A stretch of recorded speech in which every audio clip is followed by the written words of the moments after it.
Dobar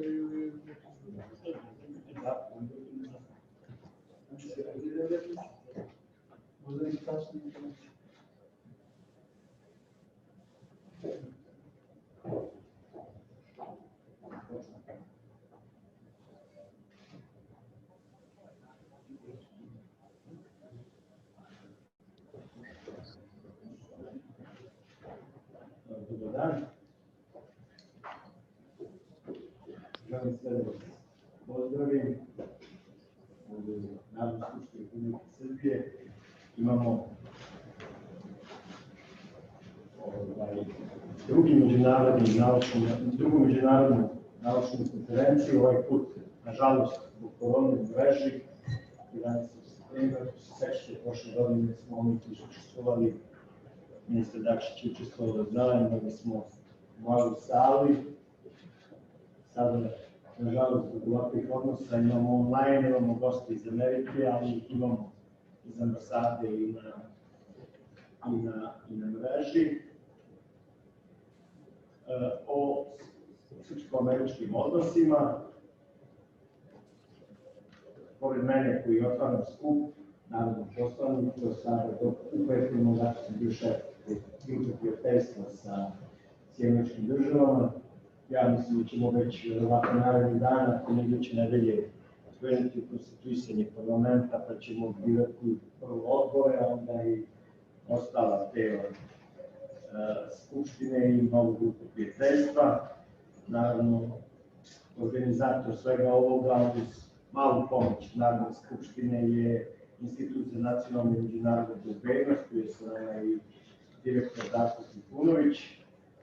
Prisutni su ministar, prvi potpredsjednik Vlade Republike Srbije, ministar spoljnih poslova, gospodin Ivica Dačić. Sa nama su iz ambasade politički savjetnik i vršilac dužnosti predsjednika DSM-a misije sa Sjedinjenim Državama u Republici Srbije, Michael Keller. Tu je sa nama i John, vidio sam ga, zatim tu su ministri Vužić i Antić, tu su narodni poslanici Vera Grajić i moj prijatelj, narodni poslanik dr. Zoran Dragišić, tu je Ilija Životić. Čini se sam još vidio narodni poslanik, da, tu je Ivan Vajtić sa nama. Onda tu je, moram da pozdravim, i direktora KBC-a u Nišu, a u stvari predsjednika grupe klub prijateljstva sa Sjedinjenim Državama, doktora Dragana Milića. Profesore iz Amerike ćemo, Darko će njima više govoriti i o tome šta nas još očekuje. Pa pre nego što dam reč gospodinu Dačiću, Darko još da nam kaže šta nas danas sve očekuje i kakva nam je agenda. Just a second.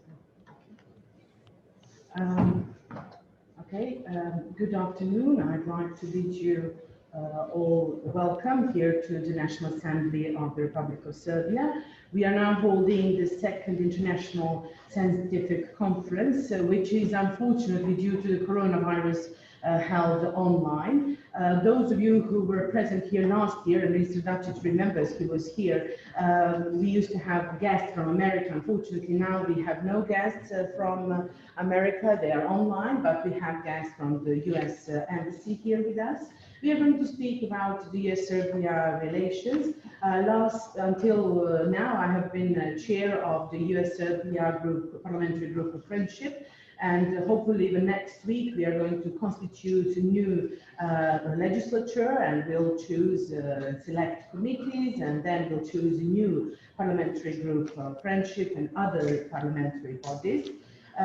The organizer of this meeting, with the small help of the National Assembly, is INIS. It is the international online, it is the INIS whose director is Mr. Darko Trifunović.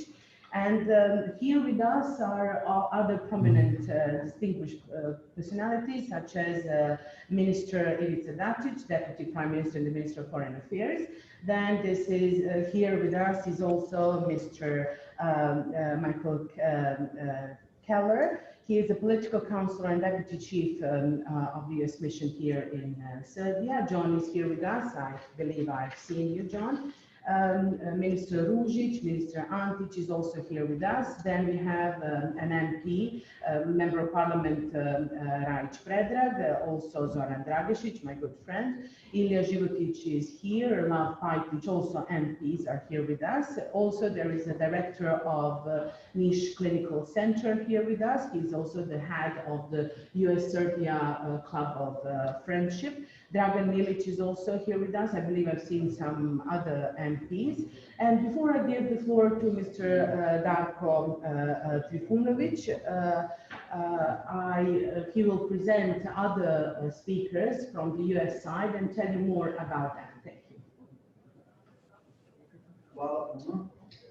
Obzirom da je zvanični jezik u Narodnoj skupštini Srbije srpski, tako ću ja govoriti na srpskom, a ne ovom trenutku na engleskom.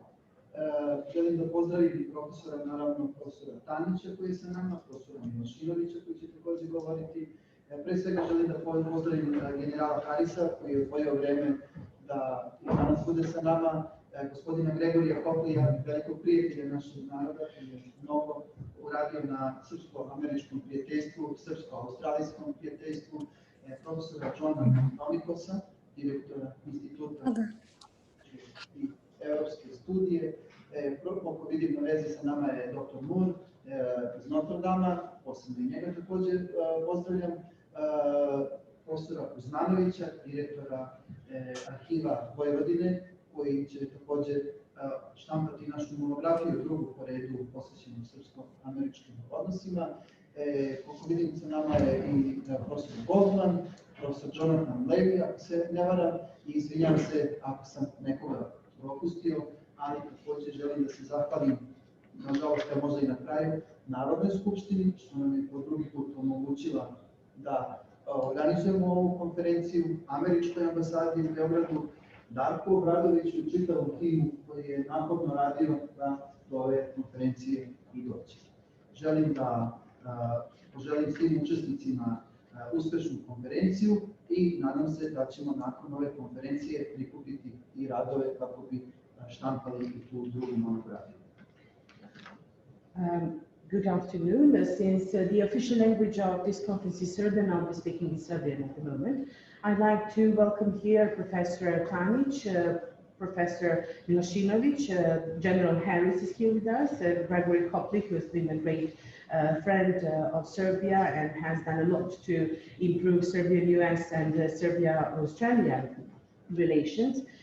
John Olikos is here with us, Professor Moore from Notre Dame. I'd like to welcome him as well. Mr. Kuzmanović, who is director of Vojvodina Archive, is here with us. He's going to help us print the monography for the second time now.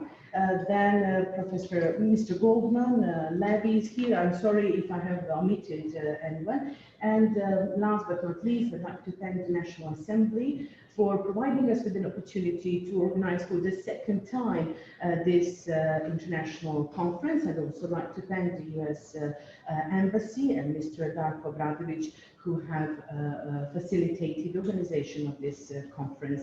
I wish you fruitful work and successful conference. Thank you.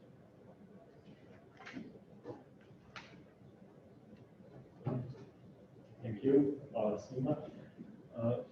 Sada bih zamolio kao potpredsjednika Vlade, gospodina Kosova, gospodina Dačića, da nam se obrati. Thank you all. I'd now like to ask the first Deputy Prime Minister, Minister of Foreign Affairs, Mr. Ivica Dačić, to address you. Thank you. To take the floor. Zahvaljujem. Vaše ekscelencije, uvaženi kolege ministri, uvaženi organizatori, učesnici, narodni poslanici, dame i gospodo. Velika mi je čast da imam priliku da se obratim na međunarodnom okruglom stolu srpsko-američke odnosi u organizaciji parlamentarne grupe prijateljstva Srbije i Sjedinjenih Država i Instituta za nacionalnu i međunarodnu bezbednost. Koristim ovu priliku da se zahvalim na pozivu organizatorima koji su inicirali i organizovali ovaj događaj kao i predstavnicima Narodne skupštine na dobrodošli. Your Excellency, distinguished fellow ministers, esteemed organizers, hosts and participants, ladies and gentlemen, it is my great honor to have this opportunity to address you at this International Serbia-US Relations Roundtable, which is co-hosted by the Serbia-USA Parliamentary Friendship Group and the Institute for National and International Security. I take this opportunity to thank our hosts who initiated and organized this event for inviting me, and also to extend gratitude to the representatives of the National Assembly for their warm welcome.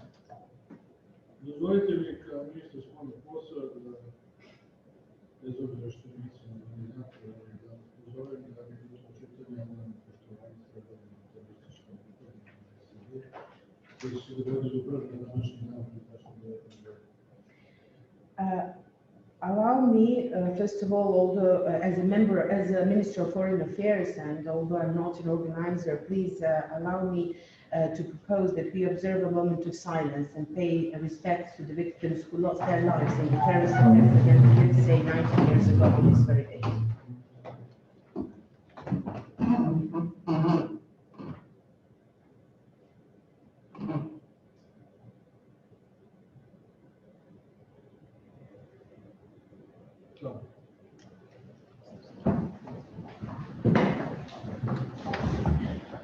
Danas je prilika da se prisjetimo da je teroristički napad na SAD te 2001. godine po broju ljudskih žrtava i obimu materijalnog razaranja jedan od najtragičnijih događaja terorističke istorije, koji je ozbiljno uzdrnuo svet i ostavio značajne posledice.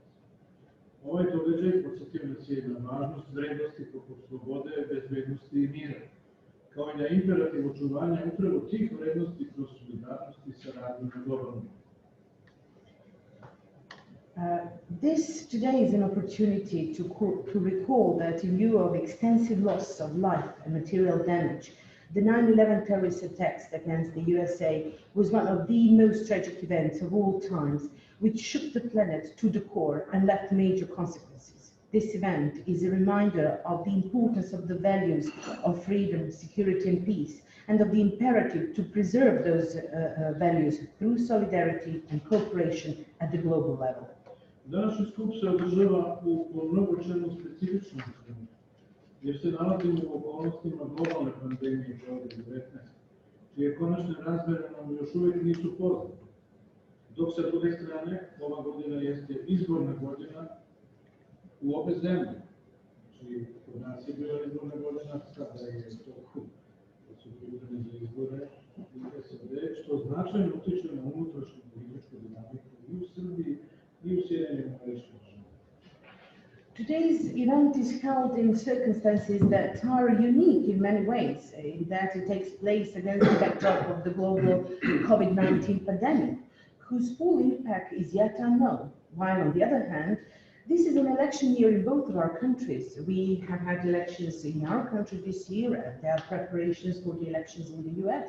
And this has a major impact on the internal political dynamic in Serbia as well as in the United States. Upravo zbog okolnosti u kojima se dešava, smatram da današnja konferencija predstavlja dobar pravovremeni korak i pozitivan signal kojim se bez obzira na aktualne izazove i tehničke procese izražava jasno opredeljenje i spremnost da naše dve države i naroda nastave da rade na unapređenju sveobuhvatnih bilateralnih odnosa koji su duboko ukorenjeni u istoriji. These very circumstances, I believe, make today's conference a good and timely step. And regardless of the current challenges and ongoing processes, it is a positive signal of a clear commitment and readiness of our two countries and peoples to continue working on the promotion of their comprehensive and bilateral relations, which have had a long history. Želim da i na ovom mjestu jasno kažem da će Ministarstvo spoljnih poslova i Vlada Republike Srbije nastaviti da pozdravljaju inicijative koje za cilj imaju bolje međusobno razumevanje kao polaznu osnovu daljeg jačanja bilateralnih odnosa sa SAD. I take this opportunity to say clearly at this place that the Ministry of Foreign Affairs and our government will continue to welcome the initiatives aiming to ensure a better mutual understanding as a starting point for further strengthening of Serbia-US bilateral relations. Osvrćući se na prethodni period, sa zadovoljstvom mogu da konstatujem da je posljednjih godina intenziviran politički dijalog na svim nivoima i u brojnim oblastima. Ipak u pogledu poseta Srbiji iz Sjedinjenih Država na najvišem nivou, smatram da i mi i naši američki partneri moramo nastaviti da na tome predano radimo, s obzirom da je posljednji američki predsjednik koji postio Srbiju, odnosno Jugoslaviju, bio Jimmy Carter, juna 1980. godine. Kao što smo svi mogli vidjeti, predsjednik Trump je najavio da bi mogao postati Srbiju na poziv predsjednika Vučića u bližoj budućnosti, što bi razvoj naše saradnje dao izuzetno jaka za Ameriku. Looking back at the previous period, I'm pleased to know that the political dialogue has been intensified in recent years at all levels and across many areas. Still, when it comes to top-level visits by US officials to Serbia, I believe that we have to continue, both our parties have to continue to work hard and with commitment in view of the fact that the last US president to visit Serbia, actually it was Yugoslavia at the time, was Jimmy Carter, way back in June of 1980. As all of us could see, President Trump announced that he might visit Serbia soon, upon the invitation by President Vučić, which could certainly boost the development of our cooperation. Poseban pečat i dobar osnov za dalji razvoj odnosa sa SAD predstavlja zajedničku prošlost i bliskost dva naroda koji su kroz skoro 140 godina diplomatskih odnosa stajali na istoj strani istorije tokom brojnih prelomnih istorijskih trenutaka, poput borbe rame uz rame tokom Prvog i Drugog svjetskog rata. Common history and closeness between our two nations in almost 140-year-long diplomatic history represent a special bond and good basis for further development of relations with the US, since we stood at the same side of history in many crucial moments, such as in the First and Second World Wars when we fought shoulder by shoulder. I ovoga puta sa ponosom ističem važnost svih zajedničkih aktivnosti kojima smo obeležili 100-godišnjicu podizanja srpske zastave na Belom Kući 1918, a koje su realizovane 100 godina nakon toga, znači pre 2 godine, 2018. u Beogradu i Varšavi. I would like to use this opportunity once again to proudly stress out all the joint activities which marked 100th anniversary since the day the Serbian flag was flown over the White House in 1980. And those activities were implemented both in Belgrade and Washington, D.C. in July 2018, only 2 years ago. Iz perioda našeg savezništva u Drugom svjetskom ratu podsjetio bih na operaciju Kavijar, najveći vazdušni most u porobljenoj Evropi, zahvaljujući kojem je spašeno gotovo 500 oborenih američkih pilota i vazduhoplovnog osoblja. Ova operacija je pomalo kao paradigma našeg odnosa decenijama bila obavljena vjernom tajnom. As for our alliance in the Second World War, I would like to recall Operation Halyard, also known as Air Bridge Operation, as the most extensive mission of its kind in occupied Europe, when around 500 US downed airmen and crew members were rescued. This operation, a paradigm of our relations perhaps, was shrouded in secrecy for decades. Također, čak i u istorijskim okolnostima hladno-ratovskih podela, čuvana je i negovana posebnost našeg odnosa, u okviru kojih ni ideološke različitosti nisu uspjele da pretjerano naruše prijateljska osjećanja i simpatije dva naroda. Furthermore, even at the time of the Cold War divisions, we maintained and fostered special relations, and even the ideological differences could not impair much the friendly and good-hearted sentiments between our two peoples. Iako su raspad Jugoslavije i godine nakon toga, posebno kraj 20. vijeka, u našim odnosima predstavljala je složen i neretko je vrlo težak period, želim da ostanem optimista jer upravo zbog izazova sa kojima smo suočeni, moramo težiti konstantnom i što otvorenijem dijalogu, kroz koji bismo identifikovali zajedničke interese kao realnu i zdravu osnovu za dalje jačanje i izgradnju. Even though the breakup of former Yugoslavia and the following years, especially in the end of the 20th century, have been a complex and often very difficult period in our relations, I wish to remain an optimist, since the challenges ahead compel us to be committed to constant and ever more open dialogue in order to identify common interests as a realistic and healthy basis for further strengthening and development of relations. Govoreći o izazovima, moram istaći da pitanje statusa Kosova i Metohije i jednostavno proglašene nezavisnosti od strane Prištine i dalje predstavljaju glavnu tačku neslaganja sa NSB. Speaking of challenges, I have to point out that the issue of the status of Kosovo and Metohija and the unilateral declaration of independence by Pristina are still major points of disagreement with the United States. Ipak i pored neslaganja o ovom za Srbiju suštinskom pitanju, izuzetno uvažavamo kontinuiranu i snažnu podršku Vašingtona razgovorima Beograda i Prištine. However, even though we do not agree on this issue, which is of vital importance to Serbia, our country highly appreciates the continued and strong support extended by Washington for Belgrade-Pristina talks. Najbolji primjer ove podrške jeste protekle nedelje uspešno realizovana poseta predsjednika Srbije Aleksandra Vučića u Vašingtonu i susret kako sa najvišim zvaničnicima SAD, tako i sa delegacijom Prištine, na pozivama Sadova Grenela i savjetnika za nacionalnu bezbednost predsjednika SAD Roberta Bryan. The best proof of this support was President Vucic's successful visit to Washington, D.C. last week and meetings that he had with both U.S. top officials and with the delegation of Pristina upon the invitation of Ambassador Grenell and U.S. President National Security Advisor Robert O'Brien. Ovom prilikom predsjednik Vučić je u Beloj kući postigao izuzetno važan dogovor sa SAD, koji se tiče normalizacije ekonomskih odnosa Beograda i Prištine.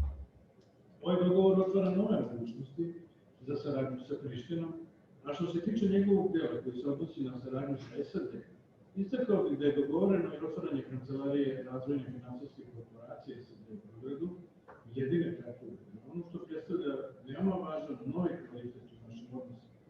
To će nesumnjivo postati jak signal kreditnim agencijama i investitorima, kako iz SAD, tako i iz Evrope, da ulažu u našu zemlju, te pomoći jačanje ukupne ekonomske saradnje.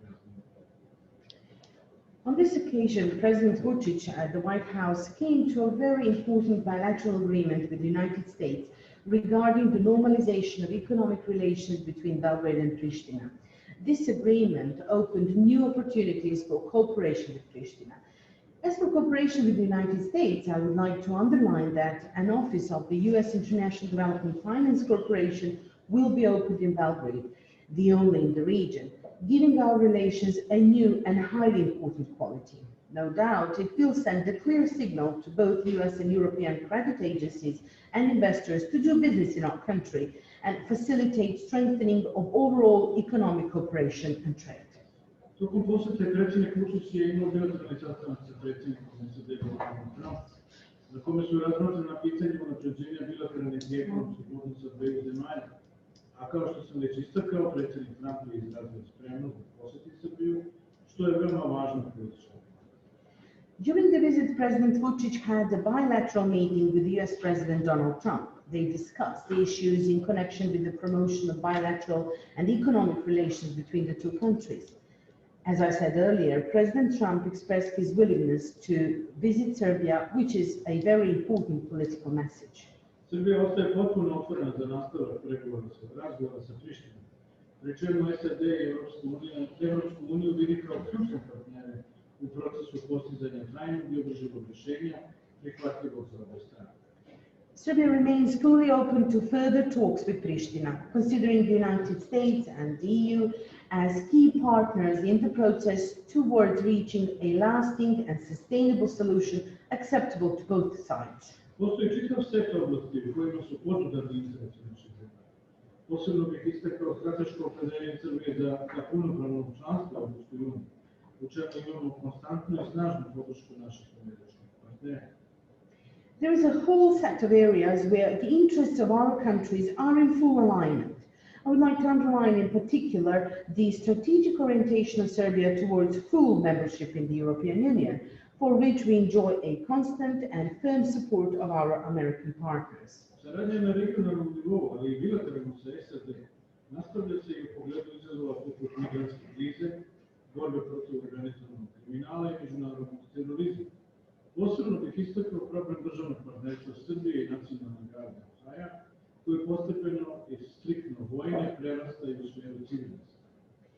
We are carrying forward with regional cooperation as well as bilateral cooperation with the United States on challenges in connection with migrant crises, combating organized crime and international terrorism.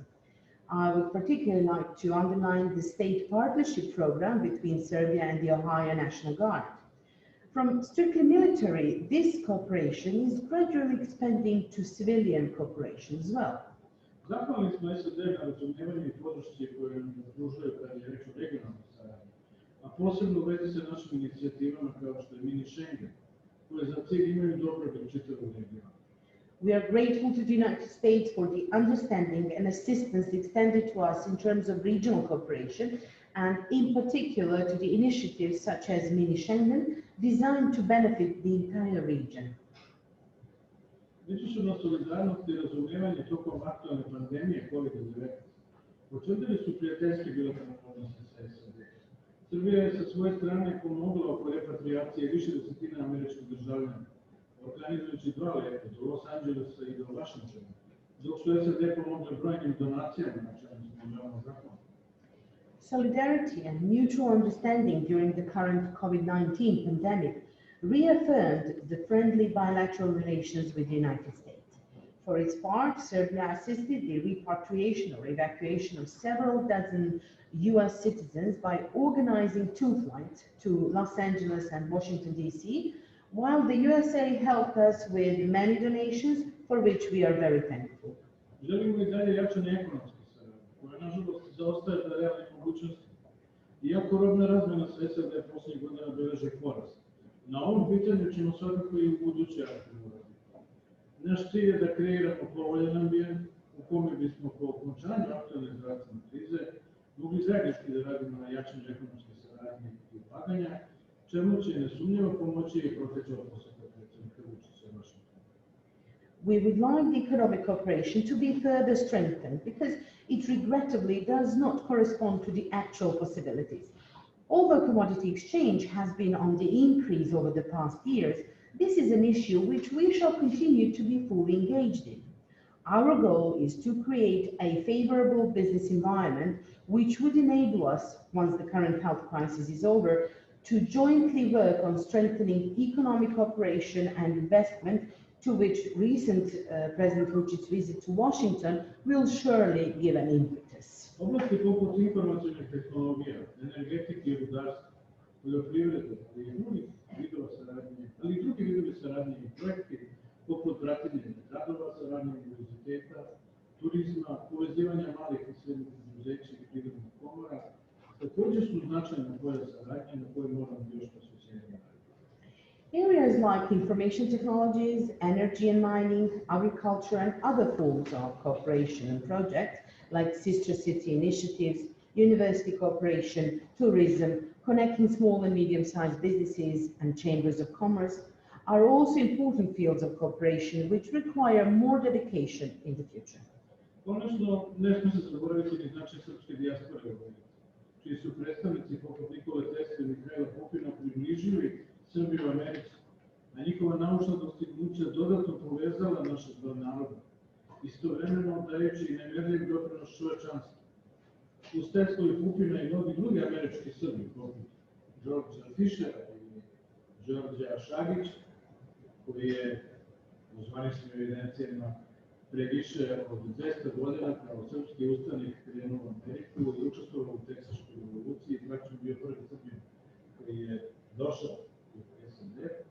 Preko Karla Maldana, Pita Maravića, Đorđa Vojnovića, Helen Delić-Bencu, Pitera Bogdanovića, Stiva Tešića, ostavili su ili i danas ostavljaju značajan trag u SAD, predstavljajući jedno od važnih spona u izgradnji naših odnosa. Ovih dana svedoci smo i popularnosti koju naši sjajni košarkaši, poput Jokića, Bogdanovića, Bjelice, Marjanovića, Budovića, Smajlovića, kao i drugi naši sportisti, uživaju u SAD, nastavljajući da budu snažan most između dva naroda.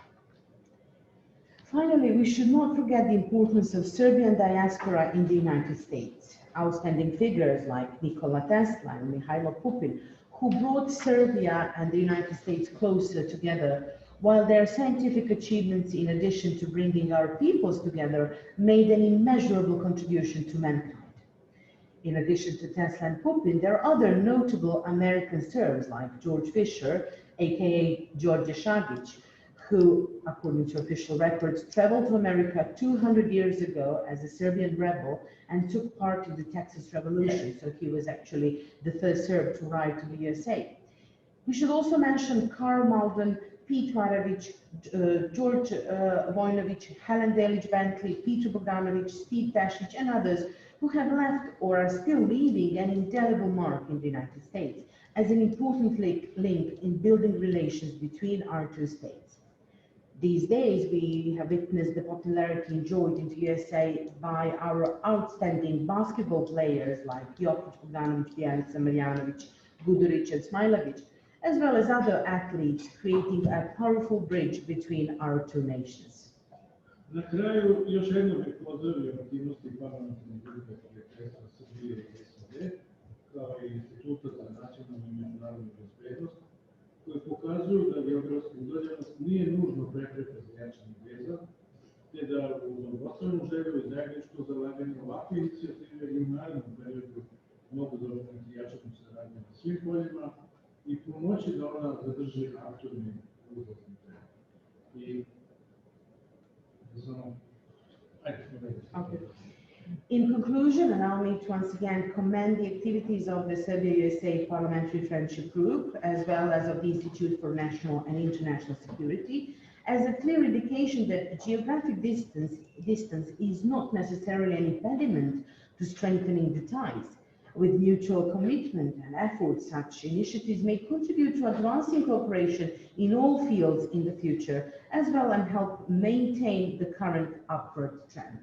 I na samom kraju da reći dodam da mislim moje mišljenje da postoji zbora u Sjedinjenim Državama, pošto ne verujem da će sada biti prostora za tako nešto, treba veoma aktivno raditi na sporazumu o strateškom partnerstvu između SAD i Srbije. Mislim da je vreme da se tako sporazum napravi, naravno zato što mi sa mnogim zemljama nemamo ni upola tako dobre odnose kao što je SAD sa kojima imamo potpisano neke od tih sporazuma.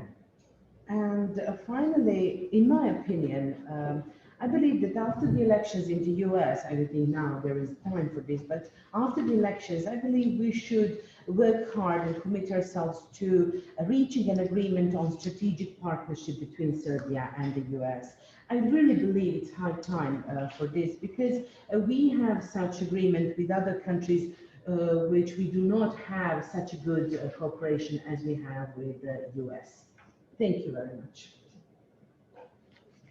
Hvala gospodinu Dačiću na ovom sveobuhvatnom izlaganju. Slažem se s njim da je krajnje vreme da napravimo jedan sporazum o strateškom partnerstvu s Sjedinjenim Državama, da bih ja išao i korak više do savezništva, ali to sam ja. To nema, ali znam da nemamo diplomatije, imamo nečemu drugom, tako da, sa druge strane, dodao bih na ovu listu čuvenih Srba u Americi nekoga koga i mi ovde zaboravljamo, veoma interesantan.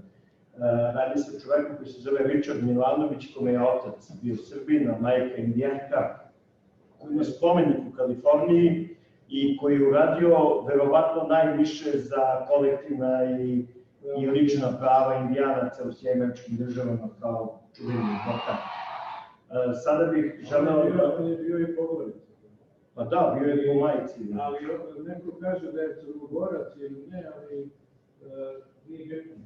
Pa to je isto, mislim, znači, i vi ste govorili svakako Njegoševa, tako da to je najčuveniji Srbin iz Crne Gore. I'd like to thank Minister Dačić for this comprehensive presentation, and I can say I agree fully with him, but I would go even one step further. I would go from strategic partnership to even making an alliance, and Minister Dačić says that something like this does not exist in diplomacy. Mr. Sharma says he knows that it exists elsewhere. Mr. Sharma would also like to add someone that we tend to forget here among those famous Serbs in the US, And it is Richard Milanovic. His father was a Serbian and his mother was Indian. He even has a monument in California dedicated to him. He is probably the man who did a lot, even more than the others, for the individual and collective rights of the Indians. Mr. Dacic adds that he was even a chief of the Indians there. Also, he adds that some say Mr. Milanovic was a Montenegrin. However, it's all the same, and even Njegoš is a famous Serb from Montenegro.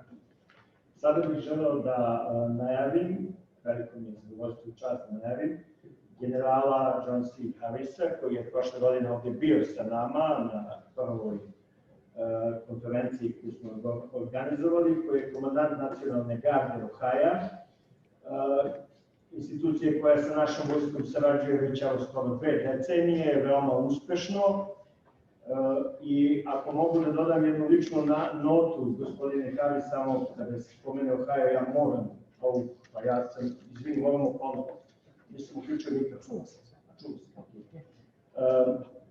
Ako bih mi Darko dozvolio, moram jednu ličnu notu, kad god je Ohajo u pitanju, mogu slobodno reći prijatelj, on bi to, neću, a on bi to i potvrdio, je republikanski kongresmen iz Ohaja, iz Daytona, gospodin Mike Turner, tako da kada razgovaram sa nekim iz Ohaja, ja moram da se prisjetim ovog pitanja. Izvolite, generale, sada je na vas. It gives me great pleasure to announce now the General Major John C. Harris Jr. He was here with us last year at the conference. He is the commander of the National Ohio Guard, which we have had a very successful cooperation for 2 decades now. I'd like to add something personally, if you allow. Whenever someone mentions Ohio, and I speak to someone from Ohio, I have to remember I mentioned my friend, who is Republican Congressman, Mr. Mike Turner. I just had to mention him. Mr. Harris, the floor is yours now. Thank you. Good afternoon, Minister Dacic, distinguished ministers and members of parliament. Thank you for the opportunity to speak to our friends, to our guests. On behalf of my governor, Mike DeWine, and the state of Ohio and the Ohio National Guard, thank you so much to all the organizers of today's event, not only for the invitation to be here, but I want to congratulate you on hosting this conference despite the challenges we all face.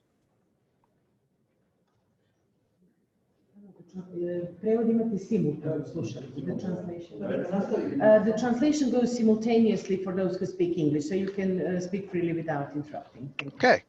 Well, today, as you know, is September 11th, and I thank you not only for hosting this conference on this day, but each and every one of you for taking the moment to honor those Americans who fell on this day. I was very touched by that display of honor, and thank you very much for that.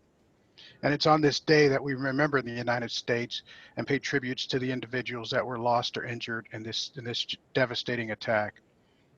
We pay tribute to the brave and for the many who've risen to service, and also to those who died to defend freedom on this day.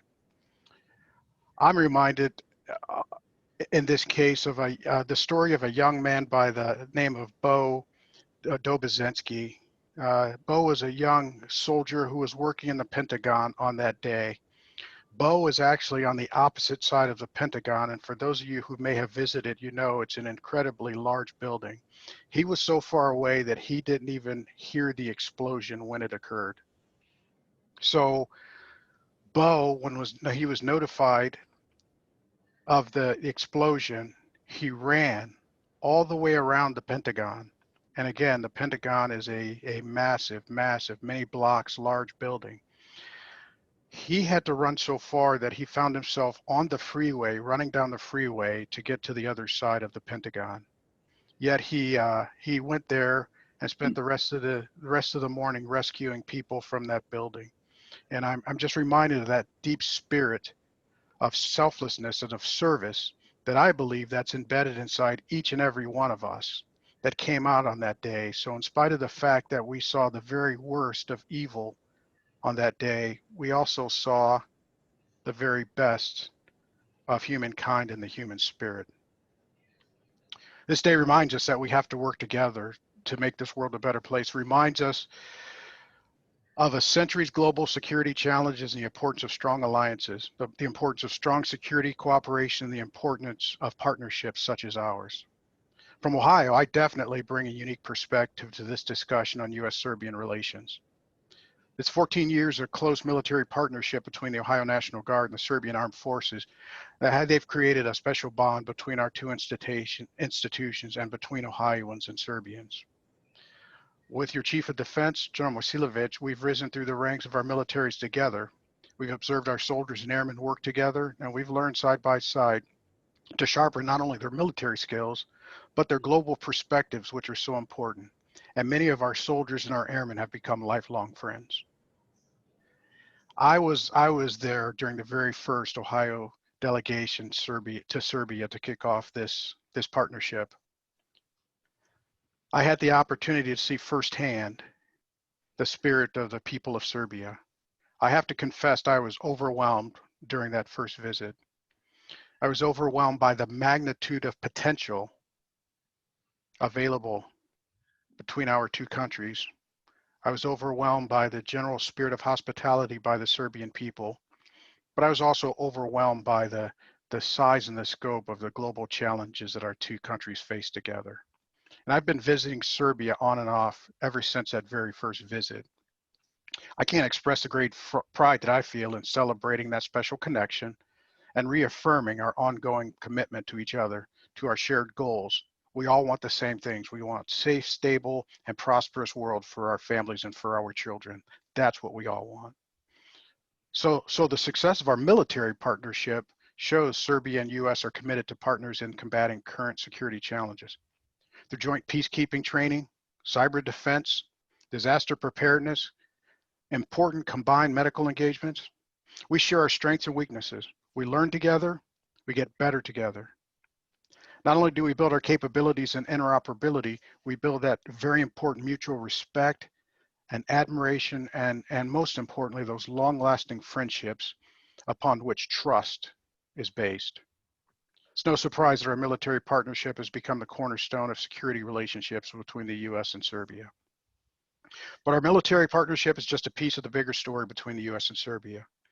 Many of our speakers today will remind us of our country's long history. As we've already heard, we support each other and we stand side by side. I'm referring to the events of World War I, World War II, and our ongoing relationships between our military. Our military partnership is a proud demonstration of how much more we have in common and how deep the foundations of our success can go. Our National Guard is a partner you can rely on. We'll continue to focus on and promote a shared vision that I spoke of earlier, that vision that's so important that we all want together. We want safety for ourselves, we want safety for our families, we want security for our future. And by sharing that vision and by sharing commitment, I promise you the Ohio National Guard will continue to contribute to strengthening our U.S. and Serbian relations and ties and making this world a better place for ourselves and for our families and for our future generations. Mr. Minister, thank you very much.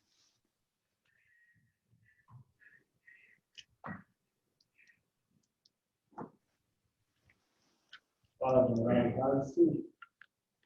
Nadamo se još uspešnoj suradnji u budućim danima. A sada bih zamolio ministra Vrčića,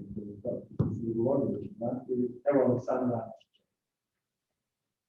I'd like to thank you, General Harris. I honestly hope you have even more successful cooperation in the future. And I'd like to give the floor to Mr. Aleksandar Antić, Minister of Energy and Mining, to address the floor. Dame i gospodo,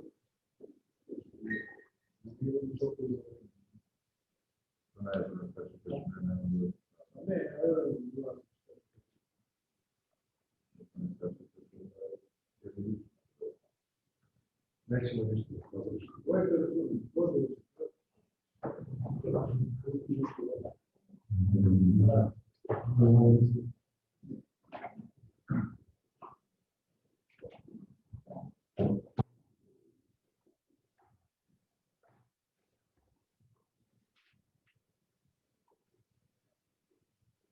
Dame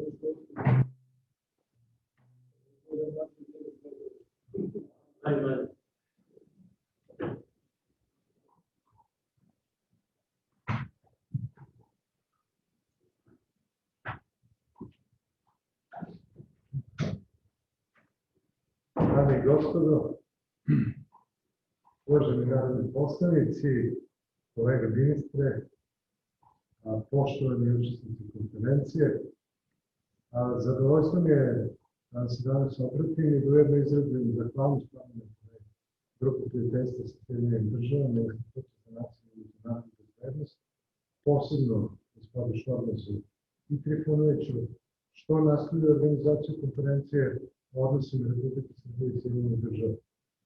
Na ovaj način svi zajedno iskazujemo jasnu opredeljenost da još više razvijemo partnerske odnose između naše dve zemlje i dovodimo ih na nivo kako oni zaslužuju i kakvi su bili u najvećem delu naše zajedničke istorije. Ladies and gentlemen, distinguished members of parliament, distinguished fellow minister, participants of the conference, it gives me great pleasure to address you here today and also to extend gratitude to the Parliamentary Group for Friendship with the United States and to the Institute for National and International Security, particularly to Mr. Sharmas and Mr. Trifunovic, to thank them for continuing organizing this conference on Serbia-US relations.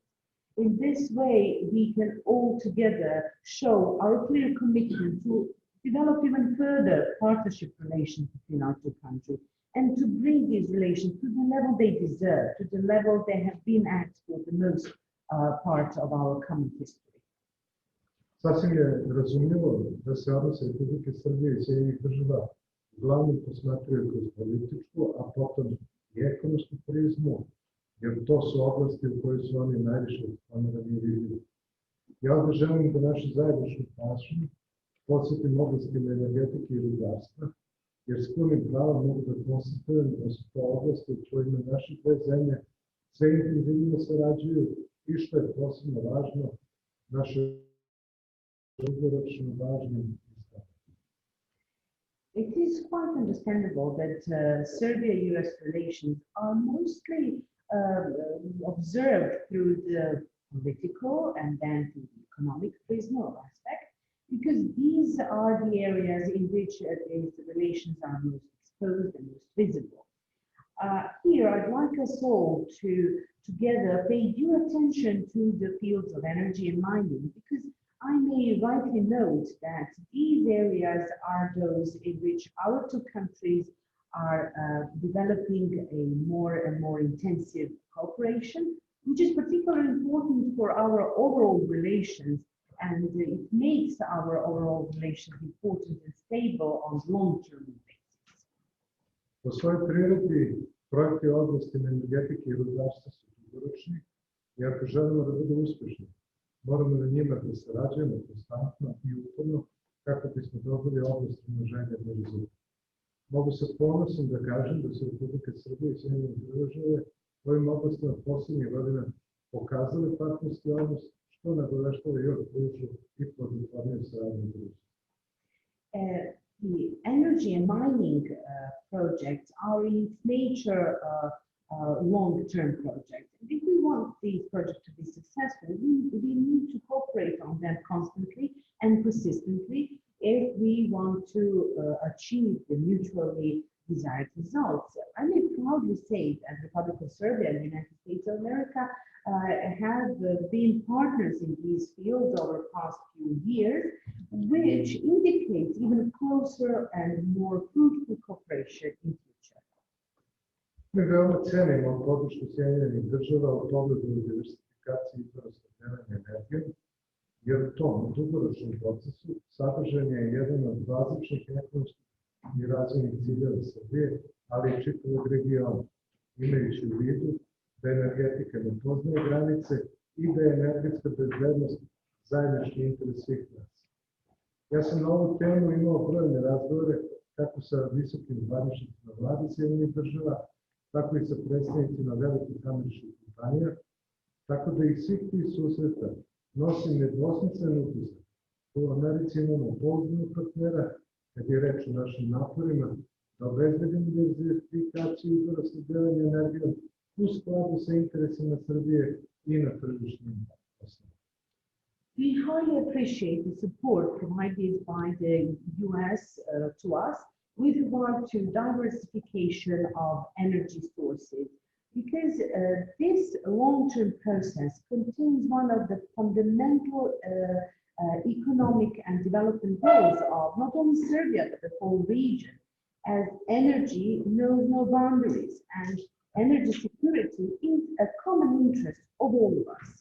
I have had numerous talks on this topic, both with the US government officials and representatives of major US companies, so that my impression from all these meetings is that we do have a reliable partner in the United States of America, particularly when it comes to our efforts to ensure diversification of energy sources in line with the interests of Serbia and are based on market principles. Ovo je oblast koja je neodvojivo politička i rekao bih geopolitička komponenta i sa tog stanovišta mogu da iskažem veliko zadovoljstvo zbog nedavnog susreta dvojice predsjednika, Aleksandra Vučića i Donalda Trumpa u Vašingtonu. Ovaj sastanak i sporazum koji su tom prilikom potpisani daje bez sumnje ogroman istorijski impuls našim odnosima, što će se bez sumnje pozitivno odraziti na našu saradnju u energetskom i rudarskom sektoru. Prvi efekti susreta u Vašingtonu odnose se na buduću eksploataciju hidroenergetskog sistema gasovoda na Kosovu i Metohiji, od kojeg će energetsku korist budući imati i Srbija, što do sada nije bio slučaj. This area is inseparable from its political and I'd say geopolitical component. And in this regard, I may extend great pleasure for the recent meeting between the two of our presidents, Mr. Alexander Vučić and Donald Trump in Washington. And this meeting and the agreements achieved on this occasion doubtlessly contribute hugely and give a historical impetus to our overall relations, which will doubtlessly positively affect our cooperation in energy and mining sector. The first effect of the meetings in Washington refer to the future exploitation of hydropower plant system called Gazivode in Kosovo and Metohija, which will benefit in future to Serbia as well, which has not been the case so far. Republika Srbija izuzetno ceni podršku Sjedinjenih država u modernizaciji našeg energetskog sektora i u tom smislu od ogromnog značaja su aktivnosti Američke agencije za međunarodni razvoj USAID u brojnim projektima, pre svega energetske efikasnosti, zaštite životne sredine koje smo realizovali proteklih godina i sa kojima ćemo nastaviti. The Republic of Serbia highly appreciates the support provided by the United States in the modernization of our energy sector. And in this regard, we believe that the activities of the US Agency for Development, USAID, have had a significant meanings, and their activities in numerous projects, particularly in the field of energy efficiency and environmental protection. We have been implementing these activities over the past few years, and we will continue implementing them in the future. Želeo bih da naše odnose u ovoj oblasti posebno jačamo kad je reč o prisutu američkih kompanija i stručnjaka u sektoru rudarstva i energetike, imajući u vidu činjenicu da je Srbija i po proizvodnji, po potencijalima, ali kao tržište ubedljivo najveći činilac u ovom delu Evrope. Mi smo, kao što znate, otvoreni za strane investicije, šta više, veoma smo konkurentni u tom pogledu u odnosu na naše okruženje. Imajući u vidu i višegodišnji stabilan i visok rast naše ekonomije, Srbija se s pravom ističe kao područje u koje se itekako ima rezona ulaganja. Naše ambicije su visoke, a naše performanse nam daju za pravo da gajimo velike očekivanja kada je reč o veoma dinamičnom razvoju ekonomije, samim tim i rudarsko-energetskog sektora, tako da i ovom prilikom ohrabrujemo američke kompanije da ulažu u Srbiju naše kompanije. I would like us to strengthen our relations in this field, particularly with regard to the presence of the US companies and experts in mining and energy sectors, having in mind the fact that when it comes to production and potential for the market, Serbia is by far the greatest stakeholder or factor in this part of Europe. We, as you all know, are open for foreign investments. Even more, we are very competitive, and in this regard, we are competitive as compared to our neighboring countries. Having in mind the multi-annual, stable, high growth of our economy, Serbia rightly stands out as an area in which it would be more than reasonable to invest. Our ambitions are very high, and our result of performances gives us the right to raise great expectations when it comes to very dynamic development of the economy, and with economy also I'm here referring to mining and energy sector. So that I like to use this opportunity to encourage the US companies to invest more in Serbia and in our capacity. Sjedinjene države pružaju snažnu podršku našim strateškim državnim interesima, a to je pre svega što stvarije članstvo Europske unije, a u pogledu energetike, pored diversifikacije izvora snabdevanja, to je pre svega rast proizvodnje iz obnovljivih izvora. Mi u tom pogledu računamo na nastavak američke podrške Srbiji kao dugogodišnjeg i jednog od najvažnijih partnera u ovoj oblasti, ali računamo i na stalno širenje ove saradnje, jer za tako nešto imamo i dalje odmah. The United States are providing strong support to our strategic national interest, and here referring to our membership in the European Union. And with regard to energy, they're providing support in not only diversification of energy sources, but also to the growth of the production from renewable energy sources. In this regard, we are counting on continuation of the American support to Serbia as a long-term and one of the most important partners of Serbia in this area, but we are also counting on a constant broadening of our cooperation because we do have still a huge potential for this. Thank you very much. Thank you for your attention, and I'd like to thank the organizers for inviting me. Hvala ministre i još jednom Vlade Republike Srbije, ministar Branko Ružić. Thank you, Minister. Another Minister, Branko Ružić, will take the floor as well. Zahvaljujem. Poštovani predsjedavajući, gospodin Šormaz, gospodin Punoviću, poštovani učesnici, meni je naravno pre svega velika čast i zahvaljujem se na prilici da mogu danas da se obratim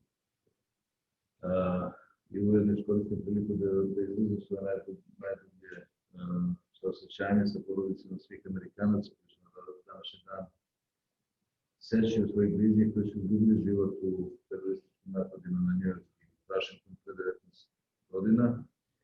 Srbija je i tada, to je i danas, u Sjedinjene države i njihov narod u borbi protiv terorizma koji je jedan od najvećih, rekao bih, modernog izazova za civilizovani svet. Distinguished chairs, Mr. Šormaz and Džipulović, distinguished participants, it is my great honor and I'd like to thank you for the opportunity to take the floor and address you today. Above all, in the beginning, I'd like to express my deepest condolences to the families of all the Americans who remember on today's date those they lost, their loved ones they lost. And they lost them in the terrorist attacks on New York and Washington 19 years ago. Both then and today, Serbia was and still is, together with the United States and with the American peoples, in fight against terrorism as one of, I'd say, a major modern challenge for the civilized world. Dugujemo naravno zahvalnost organizatorima ove konferencije što nastavljaju da nas okupljaju 11. septembra na temu dalje gradnje budućih odnosa Republike Srbije i Sjedinjenih Američkih Država, jer obe naše zemlje imaju veliki interes da te odnose još više razvijaju. Gratitude to the organizers of this conference as they continue gathering us on the 11th of September on the topic of further development of future relations between Serbia and the United States. Because both of our countries have great interest in developing these relations even further. Iz dosadašnjeg iskustva kao član vlade Republike Srbije, ministar državne uprave i lokalne samouprave, mogu samo da imam reči zahvalnosti za podršku i saradnju koju smo dobili od Sjedinjenih Američkih Država u proteklom periodu. Tu mislim pre svega na podršku modernizaciji i podizanju efikasnosti naše javne uprave, što je jedan od temeljnih zadataka ne samo ministarstva na čijem sam čelu trenutno, već i cele vlade. Moram da podsjetim da je reforma javne uprave upravo jedan od 3 nosića stuba naših evropskih integracija, a cilj je da se svim našim građanima, bez obzira na to gde žive i čime god da se bave, omogući da brzo, efikasno i dostojanstveno obave svoje administrativne poslove i obaveze. Mi želimo da javnu upravu učinimo u pravom smislu te reči servisom na raspolaganju građanima, nikako mestom kojem građani trebaju da služe. Based on my experience so far as a member of the government of the Republic of Serbia and the Minister of Public Administration and Local Self-Government, I can express nothing but gratitude for the support and cooperation we have received from the United States over the past period. I'm here primarily referring to the support they provided us with in the modernization and raising the efficiency of our public administration, because this is one of the fundamental tasks, not only of the ministry that I'm leading, but also of the entire government. I have to remind you that the public administration reform is one of the 3 major pillars of our European integration process. And the goal of this reform is to provide all of our citizens, regardless of where they live or what they do, to provide them with the possibility to quickly and efficiently and with dignity perform their administrative tasks and obligations. We like to make the public administration, in the sense of this word, a service at the disposal of the citizens, and not to make it a place that citizens should serve to. Uporedo sa napretkom ove reforme, naš sistem javne uprave drastično smanjuje prostor za eventualnu korupciju, a time takođe prilagođavamo naš sistem modernim državama sa niskim stepenom korupcije i zloupotrebe. Upravo uz podršku Sjedinjenih Američkih Država, njene agencije za međunarodni razvoj i USAID i u saradnji sa Ministarstvom državne uprave i lokalne samouprave u toku je projekat izrade antikorupcijskih planova u opštinama i gradovima u Srbiji i on daje odličan rezultat. Gradovima gde se on već primenjuje, veoma je porasla uključenost građana u izradu lokalnih investicionih planova i opšte u donošenju svih odluka od važnosti za te lokalne zajednice. Zahvaljujući podršci Sjedinjenih Američkih Država, širi se broj gradova u Srbiji u kojima su rad lokalne samouprave i proces donošenja odluka postali transparentniji, veće direktno učešće građana, što sve zajedno dovodi do kvalitetnijih života u lokalnoj zajednici i veće zainteresovanosti građana za rešavanje lokalnih problema. Together or simultaneously with the progress of this reform, our public administration system is drastically reducing the possibility for potential corruption. With this, we are adjusting our system to a modern state with low level of corruption and abuse. With the support of the United States and its Agency for International Development, USA, and in cooperation with the Ministry of Public Administration and Local Self-Government, we are implementing an ongoing project of development of anti-corruption plans in municipalities and cities in Serbia. And this project is yielding excellent results. Oh, could you hear me? Should I repeat? Okay. Simultaneously with the progress of this reform, our public administration system is drastically reducing the possibility for potential corruption. And with this, we are adjusting our system to modern states with the low level of corruption and abuse. With the support of the US and its agency, USAID, and in cooperation with the Ministry of Public Administration, Local self-government. There is an ongoing project of development of anti-corruption plans in the municipalities and cities in Serbia, and it is yielding excellent results. In the cities, municipalities where this project is already being implemented, the participation of citizens has increased greatly, particularly their participation in development of local investment plans and generally in decision-making processes important for those local communities. Thanks to the US support, there is an increasing number of towns in Serbia where the local self-government and decision-making processes have become more transparent, with a higher direct participation of citizens, which altogether leads to a higher quality of life in the local community and to greater interest of citizens in tackling local issues. Ova konferencija je svakako odlična prilika da se istakne važan stav napretka diplomatskih odnosa naše dve zemlje koji traju sada već skoro 140 godina, se ne varam 1982. godine, jer Srbija može da ostavi svoje interese samo onda kada su njeni odnosi sa SAD dobri, a nikako suprotno. Do tome i težimo, zadužili smo nas naravno kroz istoriju pre svega Mihajlo Pupin i Woodrow Wilson, koji su svojim dostignućima, aktivizmom, političkim delovanjem, ali pre svega prijateljstvom ostavili dugog traga. I ne treba naravno štediti i danas reći pohvale za predsjednika države i ministra spoljnih poslova, jer oni našu spoljnu politiku vode upravo u tom smeru na odličan način, uz podršku različitih grupa, organizacija, pojedinaca koji danas naravno i ovde ima dosta.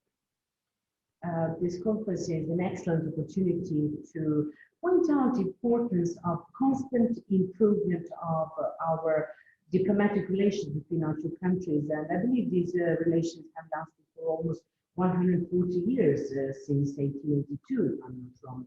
Because Serbia can pursue its interests only when its relations with the United States are good and not vice versa. We were entrusted by Mihajlo Pupin and Woodrow Wilson in particular to strive for this. And with their accomplishments, activism, political action, they left deep marks. We should not spare the words to praise the President of our country and the Minister of Foreign Affairs, because they have been leading our foreign policy pursuing our foreign policy excellently, and they have had the support of various groups, organizations, and individuals, which there are many here today. Svedoci smo veoma dinamičnog napretka u našim odnosima na svim poljima, a najbolja potvrda za to stigla nam je tako pre nedelju dana sa razgovora predsjednika Aleksandra Vučića i predsjednika Donalda Trumpa. Ovi razgovori su bili kruna jednog važnog napora koji su uložili naše zemlje da se dođe do rešenja za pitanje Kosova i Metohije putem kompromisa, dugoročno, pri čemu će interesi i dostojanstvo Srbije biti potpuno poštovani. Nema nikakve sumnje da će sporazum i razgovori u Vašingtonu na najvišem nivou dati novi posled, a još jače povezivanje Republike Srbije i Sjedinjenih država, posebno na ekonomskom planu, čega naša zemlja ima velika očekivanja.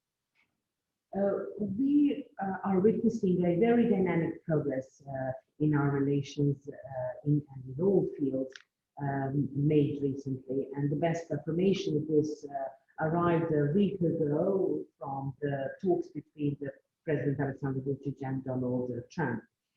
These talks are a crown of the efforts that both of our countries have invested to reach a solution for Kosovo and Metohija issue through compromise and on long-term basis, while fully respecting the interest and dignity of Serbia. There is no doubt that these agreements and talks held in Washington at the highest level will give a new incentive, new impetus for creating even stronger bonds between the Republic of Serbia and the United States of America, particularly with respect to economy, which our country raise high expectations from.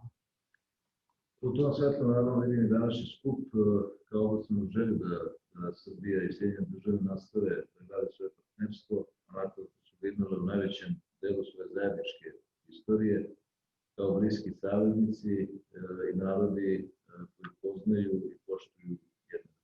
Hvala vam puno na pažnju. In this regard, I see today's meeting as a mutual wish of both Serbia and the United States to continue building up their partnership, to raise it to the level it used to be at the most part of its common history, that is, as close allies and as nations or peoples who know each other and have respect for each other. Thank you very much for your attention. Hvala ministru Ružiću, i uvaženim samo profesorima koji nas prate online členskih država, tako je reći izvinjenja ako smo malo odužili, ali naši ministri su želeli da iskoriste i ovu priliku kako bi svi oni koji prate ovu konferenciju online, pa i vi, videli koliko su napori trenutno u Srbiji veliki da resetujemo odnose i popravimo odnose između srednjih država i Srbije da ih vratimo na nivo koji su bili pre nesretnih 90-ih, ali evo jedna nova vest koja će verovatno i vama biti interesantna. I'd like to thank the Minister Ružić, and I also like to ask the professor who are listening to us online to accept our apology for taking perhaps too much of the time and making it a bit longer than expected, but both of the ministers, all of the ministers wanted to show how much effort have been invested here in Serbia to, how can I say, reset and improve the relations between our two countries, to make them good again as they used to be before the unfruitful 1990s. I also have some news to tell you. I believe it will be interesting to all of you. Naime, danas je švedski poslanik, Magnus Jakobsson, podao inicijativu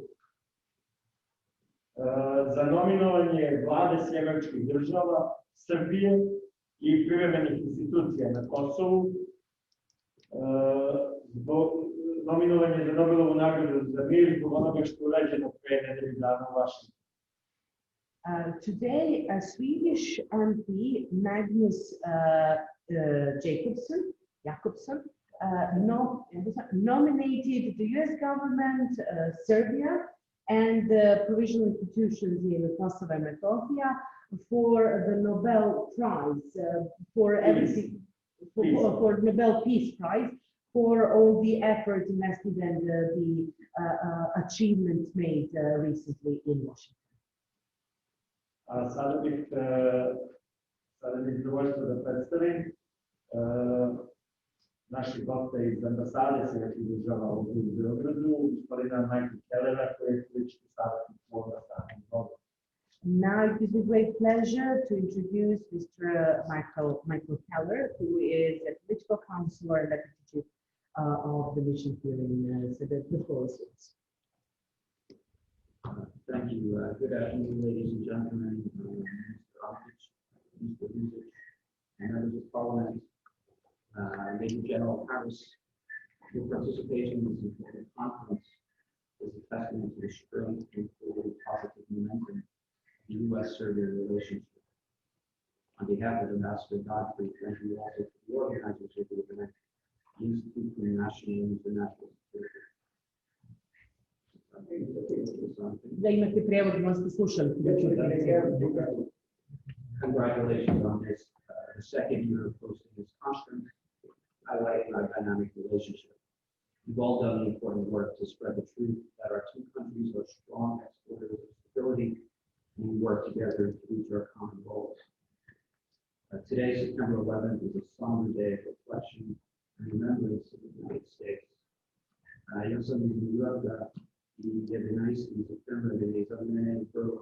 lični dan moja sestra je radila i Severnoj Kuli svetskog centra koje je prvi avion Dario Usumi, 410 ona je srećan kasnila na posao, ali neki kolegi iz kancelarija su stradali. I moja supruga je radila u Brazili i bila je jedna od onih koji su trčali, koji su se uveli svoj život.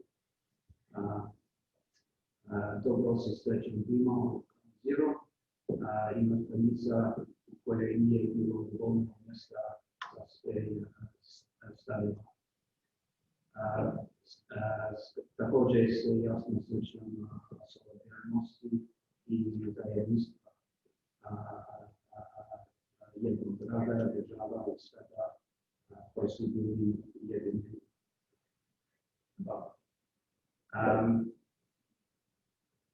Almost 20 years have passed since we lost nearly 3,000 of our fellow citizens in the worst terrorist attack in our nation's history. We appreciate the sincere gesture of our host to hold this important event on this day and in this space. As Americans, we still grieve on this day, but our vision is focused on a brighter, safer, more stable future for our country, for Serbia, and for the world. After the September 11th attacks, many Americans looked for a meaningful way to help their fellow citizens. A huge number chose to do so by donating blood. In that spirit, Ambassador Godfrey participated this morning in what has now become an annual tradition for the American ambassador, the Red Cross blood drive in Belgrade. The small act of donating blood reminds us that we stand united in our common humanity. Americans and Serbs have long demonstrated their understanding of this common humanity. We've supported each other in times of peace and conflict as an important part of the Serbian-American relationship. Minister Dacic, he spoke about our cooperation in World War I and World War II, and the new celebration of that coming soon. Serbia's partnership with the United States is based on shared values. Last year at the same conference, Minister Dacic commented that Serbia sought to improve its relationship with the United States. I think it's clear now that this was louder. Yes, please. Okay.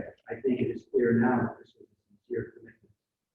This past week, we witnessed perhaps the most significant affirmation of our shared vision and shared values in decades. We applaud President Vučić and the Serbian government's negotiating team. The agreement reached in Washington is a product of a hopeful vision of the region's future and a compromise.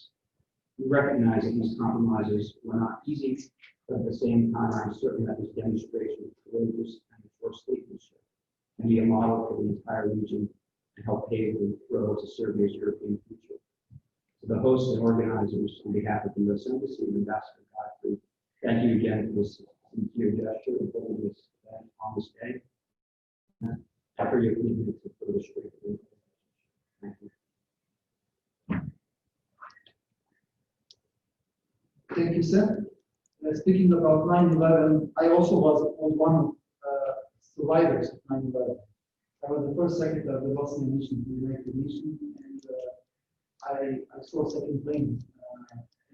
For every 9/11, of course, we memorize all those killing this horrific terroristic attack that was not attacked only in the United States, that was attacked for many times. Just to mention that out of 19 hijackers, there was 5 coming from Bosnia, with Bosnian passport.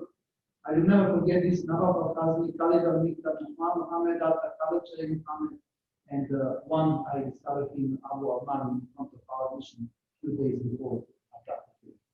9/11 reminds us also to Serbian victims of terrorism.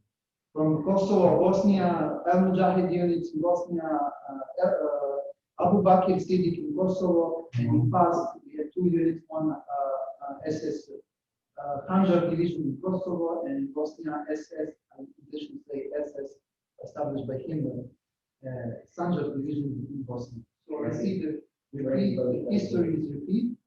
Also, our obligation is to memorize all those that they gave their lives for our mutual relation, and as our colleagues mentioned, many and many in line. Serbian-American heroes. I think we should also mention the name of Michael Page, Misha Page, also hero from World War II, holder of Congressional Medal of Honor, and I would like to also mention the name of Dave Woods, one of the author project. Unfortunately, Dave is not today with us, but we hope that they will be soon together with us. Without any further ado, I would like to now invite member of our Congress, our Parliament, maybe two words. Professor Dragišić, establishing member of our institute and vice dean of security studies. Dragi prijatelji, veliko je zadovoljstvo danas biti ovdje u konferenciji koja je posvećena srpsko-američkim odnosima i podsjetiti se da su odnosi Srbije i Sjedinjenih Američkih Država od ustanovljavanja diplomatskih odnosa pre toga bili na vrlo visokom nivou, da smo dva svjetska rata prošli zajedno, da je nakon Prvog svjetskog rata predsjednik Wilson na konferenciji, na mirovnoj konferenciji praktično zastupao stavove Srbije, koja je tada bila nepravilna, zapostavljena od strane ratnih saveznika, jer zapravo jedini ratni saveznik koji u to vreme čvrsto stao uz srpski narod. Thank you. Dear friends, it really gives me great pleasure to participate in the second conference on the US-Serbia relations. These relations, since the establishment of the diplomatic relations, or even before, have been at a very high level. We have been through 2 world wars, and after the First World War, President Woodrow Wilson, at the peace conference, actually advocated for Serbia. Serbia was at the time unrightfully neglected by its allies, and actually the US and President Wilson was the only one that advocated and presented the position of Serbia at the time. Nakon rata 1948. godine, kada se tadašnja Jugoslavija sukobila sa Sovjetskim savezom, preživjeli smo izgledni invaziju Sovjetskog saveza upravo zahvaljujući pomoći Sjedinjenih Američkih Država. Naši roditelji su nam pričali o Trumanovim jajima, o mleku, prahu, konzervama, o pomoći koja je stizala iz Sjedinjenih Američkih Država, kada je naš narod preživeo godine gladi nakon Drugog svjetskog rata upravo zahvaljujući pomoći Sjedinjenih Država. After the World War II in 1948, we survived the confrontation with we actually avoided and survived the potential invasion of the Soviet Union. Thanks to the United States, we survived the years of hunger that came later on. Our parents told us about Truman eggs, cans, powder milk, and all those donations and help provided by the US that helped our people survive the years of hunger. U ovom trenutku i to treba imati reći na kraju, dakle da je u ovom trenutku Sjedinjene Američke Države najveći pojedinačni donator Srbiji za preko 2 milijarde donacija sa značajnim investicijama, da mnogi dobri poslovi u Srbiji zavise od Sjedinjenih Američkih Država. Poslednji susret naša dva predsjednika budi nadu da će se naši odnosi podići na još viši nivo i da ćemo iduće godine za isti ovaj dan se moći da kažemo da je naša ekonomska saradnja značajno povećana, da su investicije Sjedinjenih Država značajno porasle, da smo zahvaljujući posebno Sjedinjenih Američkih Država rešili bitni izgled. This moment, I can say that the US is at this moment the greatest individual donor here in Serbia. It has provided donations of over $2 billion US, And they have really invested a lot, and many good jobs here and good businesses here in Serbia depend on the US. And hopefully, the next meeting we have next year, we will be able to say that our relations are at an even higher level, and that we have increased our economic cooperation, the US investors have increased in Serbia, and we will be able to say that thanks to the cooperation with the United States, we have managed to tackle some serious security issues here in Serbia. Thank you very much. Thank you, Zoran. I think now it's time for more interesting part. Perhaps, if you all don't mind, I would like to call great friend of our nation, Professor Ephraim Isaac from Princeton. I see just the cat. Now I see the professor. I thought you are telling to sleep. And Professor Isaac, he is director of Institute of Semantic Studies from Princeton. Professor is a regular speaker and a guest on day of Jasenovac's commemoration in New York Memorial, I think Brooklyn Memorial Park. And Professor Isaac is as well survivor of 9/11 as myself. We were later on in taxi when a few guys come to us and say, "Salam alaikum, these Americans deserve this." They didn't know that Professor Isaac is a rabbi, but I am from Bosnian. First secretary, but from the Serb nation. So, Professor Isaac, floor is yours. Thank you so very much, my friend Darko. I would like to thank both Darko Trufanovic and Darko Obradovic for inviting me to be here today. I'm not really going to be able to give a long talk. It happens today is the Ethiopian New Year. You know, I was born in Ethiopia, as you know, so I'm very busy with that. And as you all know, Ethiopia had excellent relationship with Serbia, especially during the time of Tito. And therefore, I'm very happy at least to participate in this particular meeting. In my last meeting in Belgrade, as you all know, I gave a paper a little bit dealing with the history of Serbian-American relations, the early history of the diplomatic relationship in the time of the kingdom, and then the cool or the cold period of relation in the time of Tito during the Yugoslavian period, and then the very sad period during which time in 1999, the bombing of Belgrade, and so the ups and downs of the relationship between the two countries. In essence, the history of Serbian-American relations still needs to be written. The important thing is that in America, there are some important churches, Serbian churches. The one I know personally very well is the one in New York, which, by the way, was affected by a fire a year ago.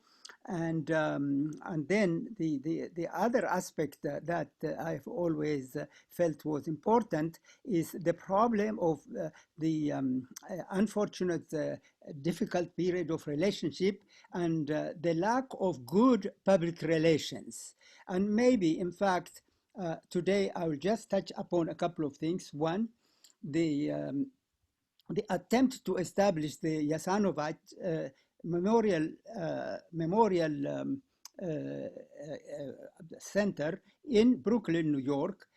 And I have been very lucky to have been one of the people who appeared at the opening of this installation of the memorial. But when they tried to put up a memorial, and there was a strong opposition from the Croatian community in New York, and maybe many of you know about that. And I felt at that time already that one of the problems Serbia has is not good relationship, not good public relations. Good public relation in America is very important.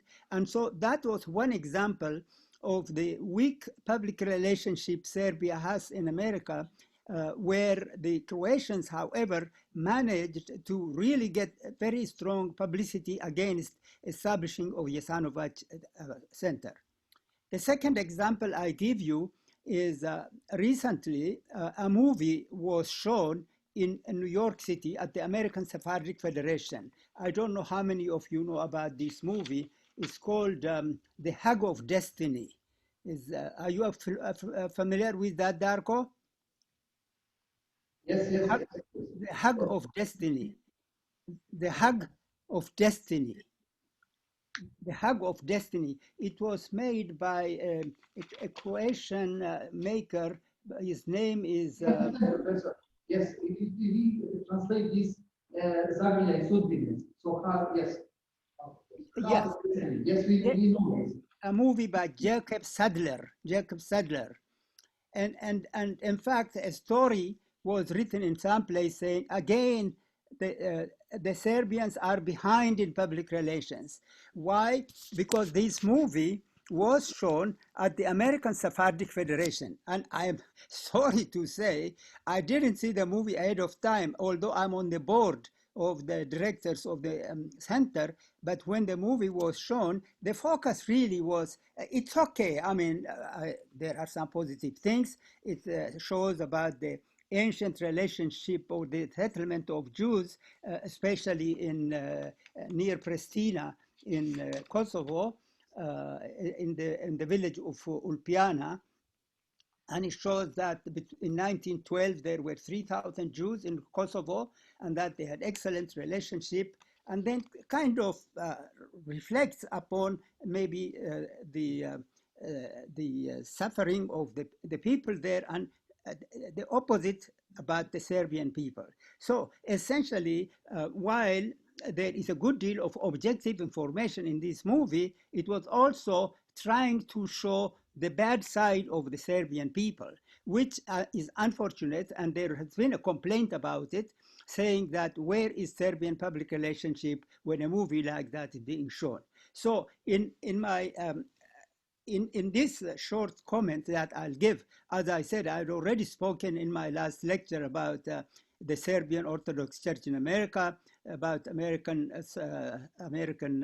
relationship since the 19th century with America, with the United States. I've spoken about the ups and downs of the relationship, the period of the good relationship in the time of the kingdom and earlier, and the cold relationship in the time of Tito, and then the unfortunate conflicts during the bombing of Belgrade. I've spoken about all these details. What I really just like to say today is Serbia needs a good public relations.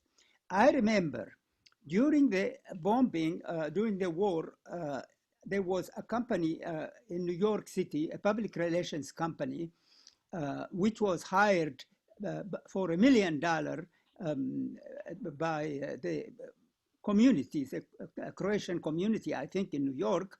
And what they did was they brought a group of Jewish people to stand in front of the United Nations saying Holocaust, Holocaust. And as you understand, Jews are very sensitive to the issue of Holocaust. Now, the story that they were showing was actually criticized by some people, saying it's not accurate. Nonetheless, why was such a strong public relations in America? Well, the person who was at the head of this public relation, and I knew the company, the big company in New York, said something like this. When they pointed out to him that some of the facts were wrong, that they were wrongly criticizing the Serbians and giving wrong figures and so on and so forth, the person who prepared that movie, or not movie, public relations documentary, said, we're not into searching for truth. We are serving our clients. Do you understand what he said? We're not into searching or proving or researching truth. We are into serving our client. So I would like to say again that this is an issue that still maybe, my dear friend Darko, you should look into how to establish a better public relation program in the United States, so that such demonstrations that in a way hurt Serbia during that period or a movie that was shown. It was only shown last February, only about a few months ago. Of course, as I said, there is a lot of information in that movie. That is why it was shown. But at the same time, it reflected negatively on the Serbian relations. And Sir, I need to interrupt you. If you can make some final closure, we need to make a break because of the COVID regulation. We need to break 10 minutes to open all doors and all windows at our room.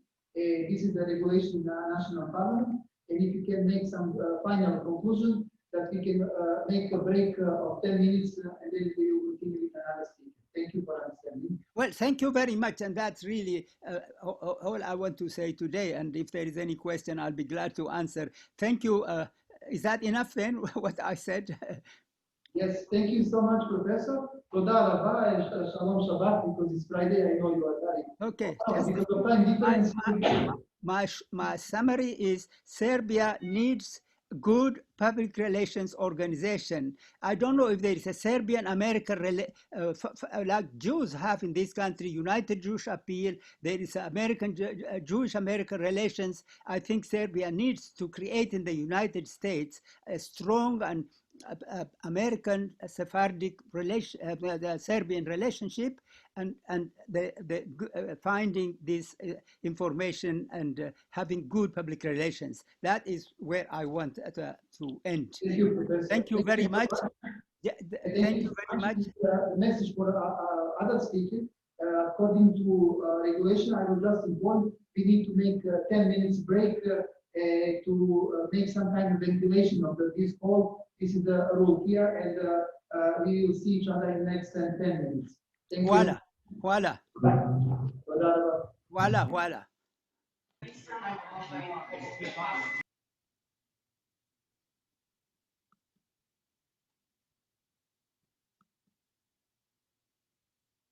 Of Serbian-American Relations, and I wanted to give now the floor to the Mr. Predrag Rajic, the member of the National Parliament of Serbia.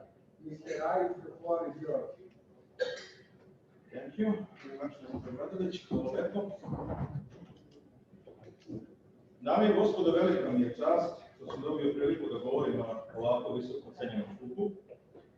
Kao građanski aktivista koji se godinama bori za što kvalitetnije partnerske, prijateljske i na posledku saveznički odnose između Srbije i Sjedinjenih Država.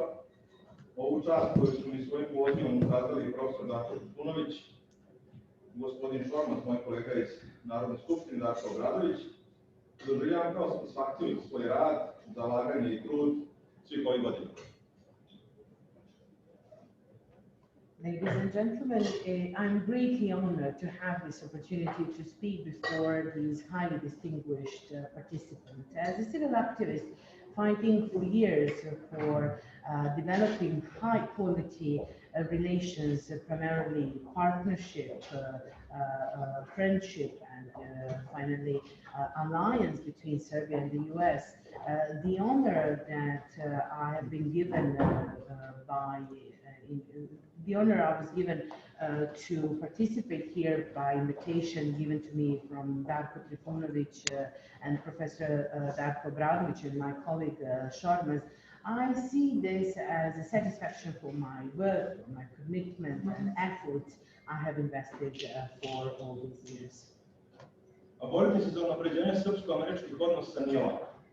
Predugo smo se suočavali sa zidovima nerazumijevanja, neznanja i greškama, i to sa obje strane. Premalo pravilne percepcije, a previše gordosti i malodušnosti obeležili su period od 1992. do 2012. godine. Predugih 20 godina, nakon kojih je padala paulična imena na velelepno istinsko prijateljstvo, koje je na momentu prerastalo i u bratstvo. And fighting for improvement of Serbia-US relations isn't easy. For so long, we have been facing walls of lack of understanding, ignorance, and mistakes made from both sides.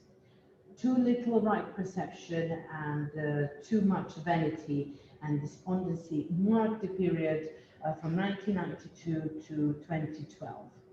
For 20 long years, spiderwebs and obscurity have been falling on magnificent and sincere and genuine friendship that grew into brotherhood from time to time.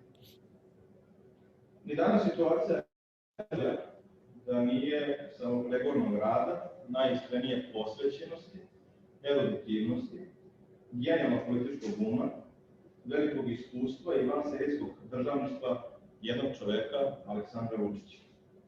Predsjednik Vučić je pravilno detektovao probleme u srpsko-američkim odnosima. Na vreme delovao, uporno radio, uprko svim pritiscima i zadaćama i kao što vidimo, ustao. Today's situation wouldn't be any much better had there not been for hard work, due diligence, genuine commitment, eruditeness, and genius political mind and great experience of an extraordinary statesmanship of one man, Mr. Alexander Vučić. President Vučić has rightly detected the problems in US-Serbia relations and responded in time, acted in time, consistently and persistently worked on these relations despite all the pressures and adversities, and as we can see, he has succeeded. Naši odnosi se kreću u uraznom putanju. Otvaraju se neke davno zaboravljene perspektive, ali se stvaraju potpuno nove. Pre 8 godina Vašingtonski sporazum uopšte nije delovao realno, a sada je tu. U maniru američkih očeva nacije, predsjednik Vučić je svetu pokazao kako se lovskim pregalaštvom može odbraniti interes sopstvenog naroda. There is an upward trend of our relations, and some long-forgotten perspectives are opening up, and also some brand new ones are being created. 8 years ago, the Washington Agreement wouldn't seem realistic. However, we have it. It's here now. In the manner of the American fathers of the nation, President Vučić showed the world how, with the lion's agility and persistence, we can defend an interest of a nation. Od 1882. godine u Srbiji i Amerikanci su bili na istoj strani. I onda kada nam to okolnosti nisu dopuštali, i onda kada su nas evropski saveznici ostavljali na cedilu ili kikli, i onda kada su nam nade izneveravali, mi smo razumijevali da svoj položaj nalazili preko okeana. U Novom gradu na brdu, u tom svetioniku slobode i pravde, u inspiraciji svim narodima koji žude za slobodu. Since, or from 1882 onwards, Serbs and Americans have been on the same side. Even in those times when circumstances didn't allow us, and even in those times when European allies let us down or badgered us, or when our hopes were shattered by them, we found understanding for our positions overseas. We found understanding in the new city on the hill, in the lighthouse of freedom and justice, in the inspiration to all the nations that lust, that desire and crave for freedom. A sloboda je upravo to što nas povezuje. Srbi su vekovima znali biti i gladni, i bosi, i proterivani, i ubijani, i progonjeni, i izazivani. Ali svaki put bi impuls koji ih je vodio i koji im je davao snagu da prežive, imao oznaku slobode. Sa slobodom na usnama se ovdje i gradilo i umiralo, i ratilo i ratilo. Ideali slobode i pravde nikada nisu bili prevaziđeni i napušteni. Oni su uvek bili i izvor i put. And freedom is exactly the one thing that connects us. Over the centuries, Serbs used to be hungry, barefooted, exiled, executed or murdered, and persecuted, challenged. But every time the impulse that led them and that gave them strength to survive was marked by freedom. With the freedom on lips, we were building here, dying here, working and fighting wars. Ideals of freedom and justice have never been overcome and abandoned. Those have always been both the source and the gun. SAD su jedina država u istoriji sveta koja je imala svu silu u rukama i mogla da postane hegemon imperija, a odlučila je da to ne postane. Amerikanci su izabrali pravdu umjesto moći i demokratiju umjesto sile. vođeni identičnim idealima kojima i Srbi, slobodom i pravdom.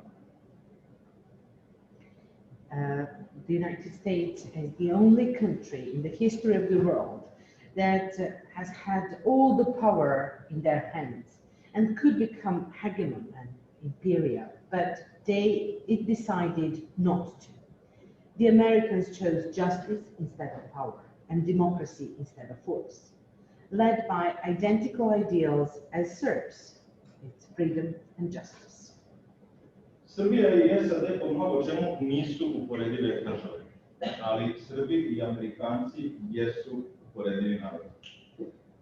Kada je teško i kada sve deluje bezizlazno, mi se podložimo poput Feniks iz pepela, pobeđujemo. Kada sila deluje nepobedivo, mi biramo pravdu i pobeđujemo. Kada otpor deluje uzaludno, mi biramo slobodu i pobeđujemo. Daće Bog, pobeđivat ćemo i dalje. I to zajedno. Neka Bog blagoslovi Srbiju i Ameriku, živelo naše savezništvo, živela Srbija. Serbia and the US are not comparable countries in many ways. However, Serbs and Americans are comparable peoples. When it is difficult and when everything seems hopeless, we rise from the ashes like phoenix and we win. When force seems invincible, we choose justice and win. When resistance seems in vain, we choose freedom and win. May God forbid to continue winning together. May God bless Serbia and America. Long live our alliance, long live Serbia. Thank you, Mr. Reich. It is my great pleasure and privilege to invite Professor Dr. Gregory Moore from Notre Dame College. Mr. Gregory, floor is yours.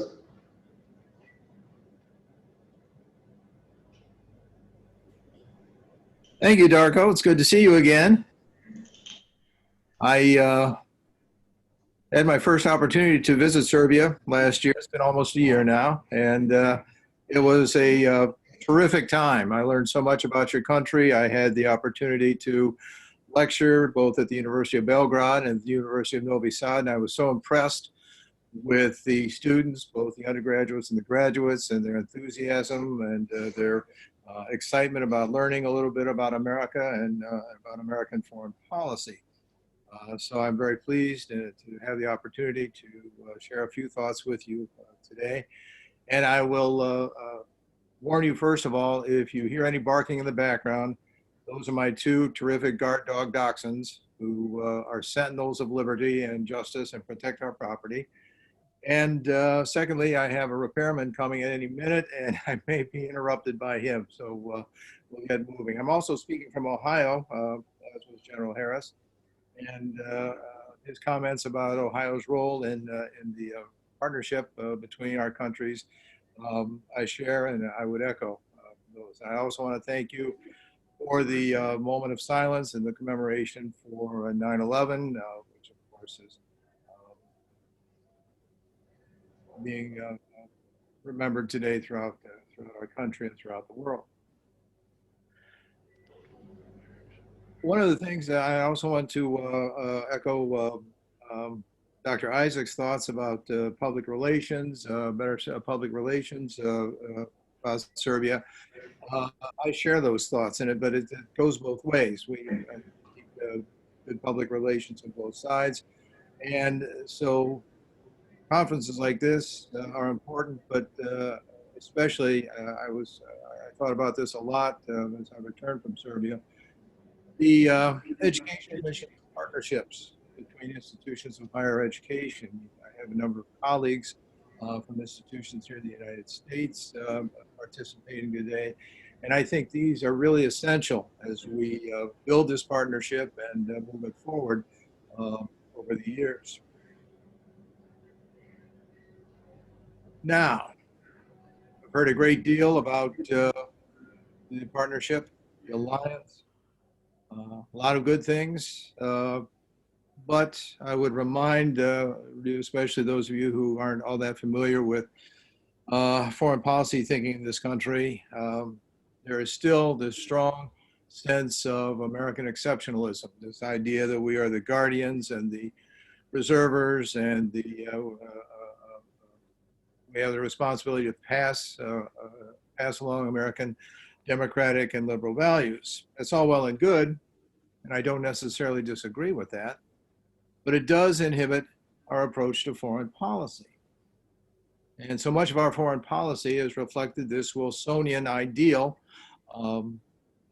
as we have established ourselves as a global leader in the world. And this is something, frankly, the United States wasn't prepared for. And the United States historically took advantage of its geographical position, ocean to the left, ocean to the right, we countries north and south. And we focused largely until, really up until the First World War on growing our country. World War I changed that a little bit, but it wasn't really until World War II that the United States found itself as one of two great powers left in the world. And we weren't very well prepared, despite the ideas of thinkers like George Kennan. We've kind of stumbled along. What has been needed, though, is more pragmatism, more strategic thoughts, and most of all, great power doesn't always mean that you can do everything you want to do in the world. And this is a problem. I think at times our nation thinks that we can exercise our power almost in an uninhibited fashion, but that's not so. There are limits to what we can do. This means that we need partnerships, such as this one. And this partnership with Serbia is critical to regional stability. And I'm pleased to have the opportunity to support this program. I'm hoping that Dark and I have talked in the past about some ways to collaborate, and I'm hoping that there will be much more collaboration on the educational front. And this is important because Americans are insular. Americans travel, granted, but outside of business travel, most Americans who travel for tourism, and they don't really take in the cultural nuances, the stereotypes, the prejudices that exist around the world. So sometimes the stereotype of the ugly American is in fact quite true. But this is the thing, the importance of education and the importance of good cultural understanding, the importance of good public relations, as Dr. Isaac said, are a very important foundation to this partnership. And I think it's an extremely important partnership, given the importance, the geopolitical position of Serbia in the Balkans and in Eastern Europe, particularly in regard to the Great Bear to the east. And so this is why I find these opportunities so exciting, because this gives us the opportunity to come together, to get to know each other, and to understand and deal with the challenges that we share, that we face, that have arisen presently, and of course, which are going to continue to arise in the international stage over the years to come. Frankly, when I was in Serbia, my wife accompanied me, and we both have talked so much about the trip and how much we enjoyed it, the hospitality of the Serbian people, the fabulous receptions I got at the University of Belgrade and Novi Sad. And these are memories that will stay with me forever. And this is it. It reinforced one concept that I had, that the Serbian people probably know more about the United States than Americans know about Serbia, and that's true. And this is an issue. It's not just in Serbian-American relations, it's in American relations with the world in general. But one of the things to strengthen our partnership and our alliance is that we do have to work together to help expand American understanding of our partners, their cultures, their beliefs, their backgrounds, their history, and the geopolitics. And in this case, the geopolitics of a region that is a keystone of Southeastern Europe. And this understanding will then make the United States a better partner as we recognize and hopefully approach the challenges of regional and global stability from a more strategic and pragmatic fashion. Now, right now, the political atmosphere in the United States is rather chaotic. And I've heard some of the speakers talk about past disagreements between our countries. I'm aware of them. But we have to move forward. We will get through the political chaos that's going to last up until the election, and I hope the election will resolve some of these issues. But the work of maintaining and strengthening our friendship is going to make events like this extremely important, essential important. These are the building blocks for a partnership for the present, and most of all, for the future. And our relations with Serbia are essential, an absolutely essential component in the maintenance of stability in the region. And so we need more events like this. We need as much interaction as possible, not only at the diplomatic level, but at the educational level, at the business level, at even in the public level, as Dr. Isaac said, in the public relations. And it goes both ways. We can improve our public relations with Serbia just as well. So that's really all I have to say. Again, I want to thank you for inviting me to participate today. It's an educational experience for me. I've been a student of American foreign policy for nearly 50 years, but most of my expertise has been on American relations with East Asia. So I'm learning more every day that I interact with Darko, and I have an opportunity to share my thoughts and to learn from you. And so again, thank you, and I hope the rest of the conference goes as well. Thank you so much, sir. It is my great pleasure and honor to invite Dr. Jan Goldman. He will just say hello to our international conference. Dr. Jan Goldman is a new our member. It's our, as I said, privilege to that we have one more very important member of our international family. Dr. Jan Goldman is editor-in-chief of the International Journal of Intelligence and Counterintelligence. Yeah, Dr. Goldman, the floor is yours. All right. Well, thank you. And I have to say, I am honored to be a part of the Institute. And it is nice to meet my colleagues. I have to say, though, because I have only been here been part of this organization for 1 week, I've been thinking about the organization.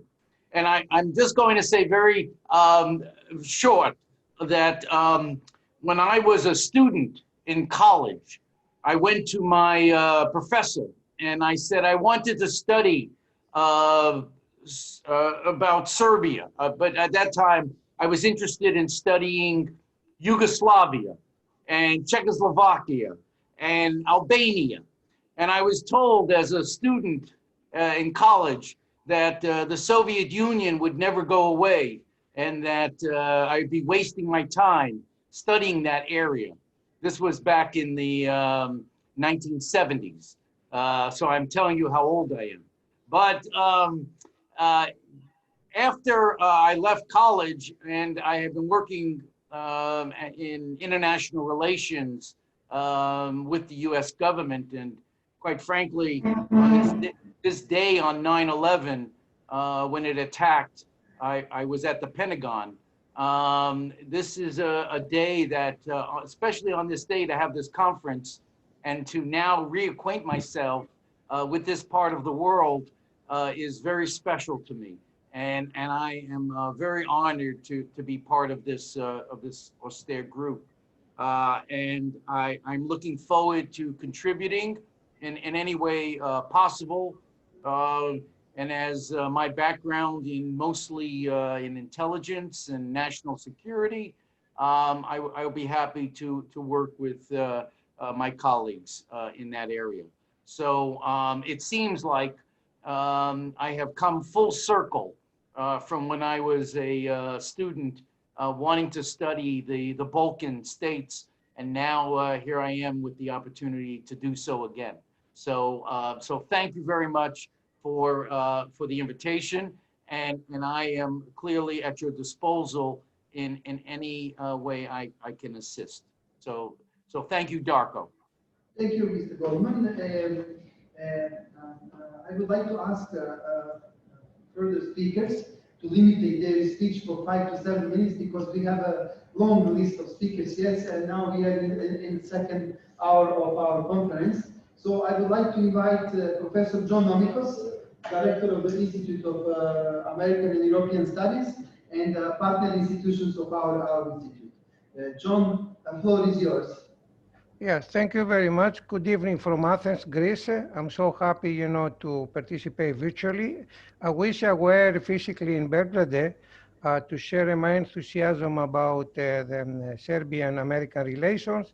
I'm so happy to see, all faces, especially the new member of INIS board, Jan Goldman. Hello, Jan. It was nice to see you, for some times.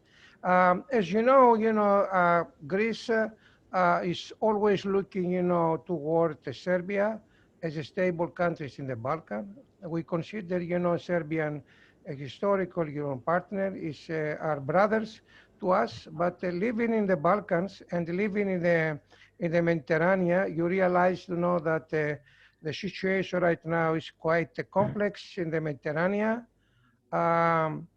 We have, a lot of anxieties, a lot of security challenges because of the, aggressiveness coming from Turkey. The European Union, as you see, the United States, as you see, are not right now actively participate in the Mediterranean, and France is covering the security gap. But whatever happens in the Aegean crisis, the Mediterranean crisis, it always has an impact on the Balkan. So Serbia to us is not just a Balkan state or a neighbor state, it's a stable strategic partner because, the situation, like I said, it has a lot of fluidity. We don't know what's going to happen in the coming weeks. We might have some, war incident coming from Turkey directly to the island of Kastellorizo, which is going to create a turmoil in the migration issues, because the migration that takes place now in the island of Lesbos, 15,000, have already destroyed a hotspot. It's really a very, very hot issue that, that impact the domestic security in Greece. So, promote, the relationship between, Serbian and Americans. And the most exciting things is that everybody discuss right now in Greece is the, Serbia and Israel relationship.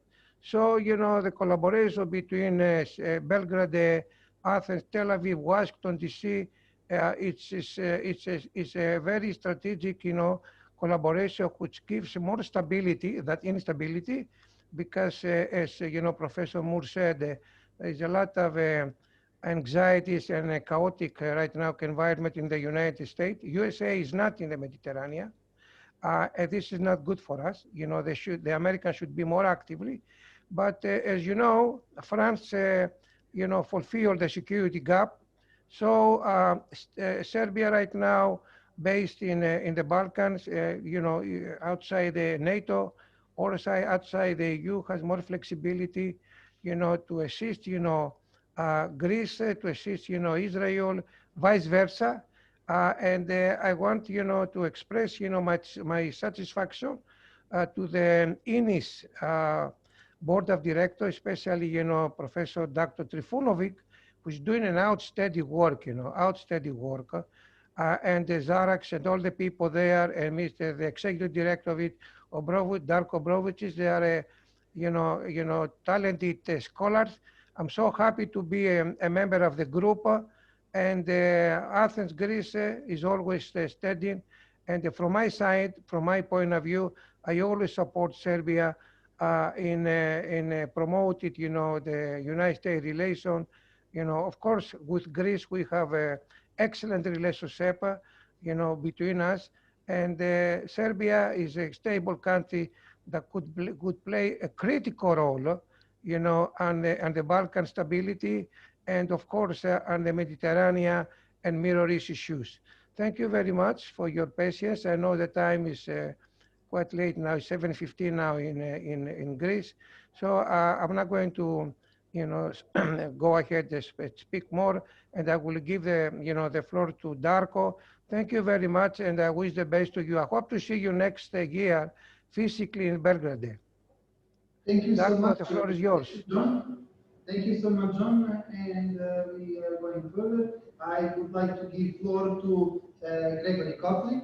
Gregory is a long time friend of our nation, writing articles back in 90s, writing with Joseph Bodansky, a lot of articles and books regarding Mujahedin in Bosnia and elsewhere. So Greg Copley, this is not image of Greg Copley, it's Greg Moore. So we need Greg Copley. Is with us. Is he Greg with us? Yep. Yes, with you, Darko. Floor is yours, sir. Thank you very much. And Mr. Chairman, ministers, and Professor Trifunovic, Darko Obradovic, and all the guests. It's wonderful to be back with you virtually in Parliament. We had a wonderful session last year, and we have stayed working on this topic ever since. It's quite clear that Serbian-US relations have moved quite considerably forward since our conference last year, which is very positive. It's clear also that the government of Serbia has a most difficult job to balance its relations with a number of external powers, Russia, the People's Republic of China, the European Union, Turkey, France, the United States, all have a critical input into this situation. However, what we do see, as Professor Isaac particularly pointed out, was the lack of, he said, public relations between Serbia and the United States. I would go even further to highlight the fact that since 1990, when I started coming into then former Yugoslavia, covering the wars, and I was in and out of there for 10 years doing that, the successive Serbian governments from that point onwards have refused really to take good advice on how to tackle the issue of transforming and improving the image of Serbia and the relationship between Serbia and the United States. And this continues to be a problem. The Serbian government has spent considerable amounts of money in recent years on lobbyists with very questionable cost effectiveness. So we have to say that the task of restoring Serbia's good name and prominence in the United States and in the West generally has fallen to a lot of other sectors. Darko, you mentioned David Vujic particularly, who was working with me a lot in that time during the 1990s. But also, I think we have to pay great tribute to the work, particularly with this US administration, done by Crown Prince Alexander, who really built up, with the First Lady of the United States, the knowledge in Washington that Serbia was critical and needed to be more positively addressed.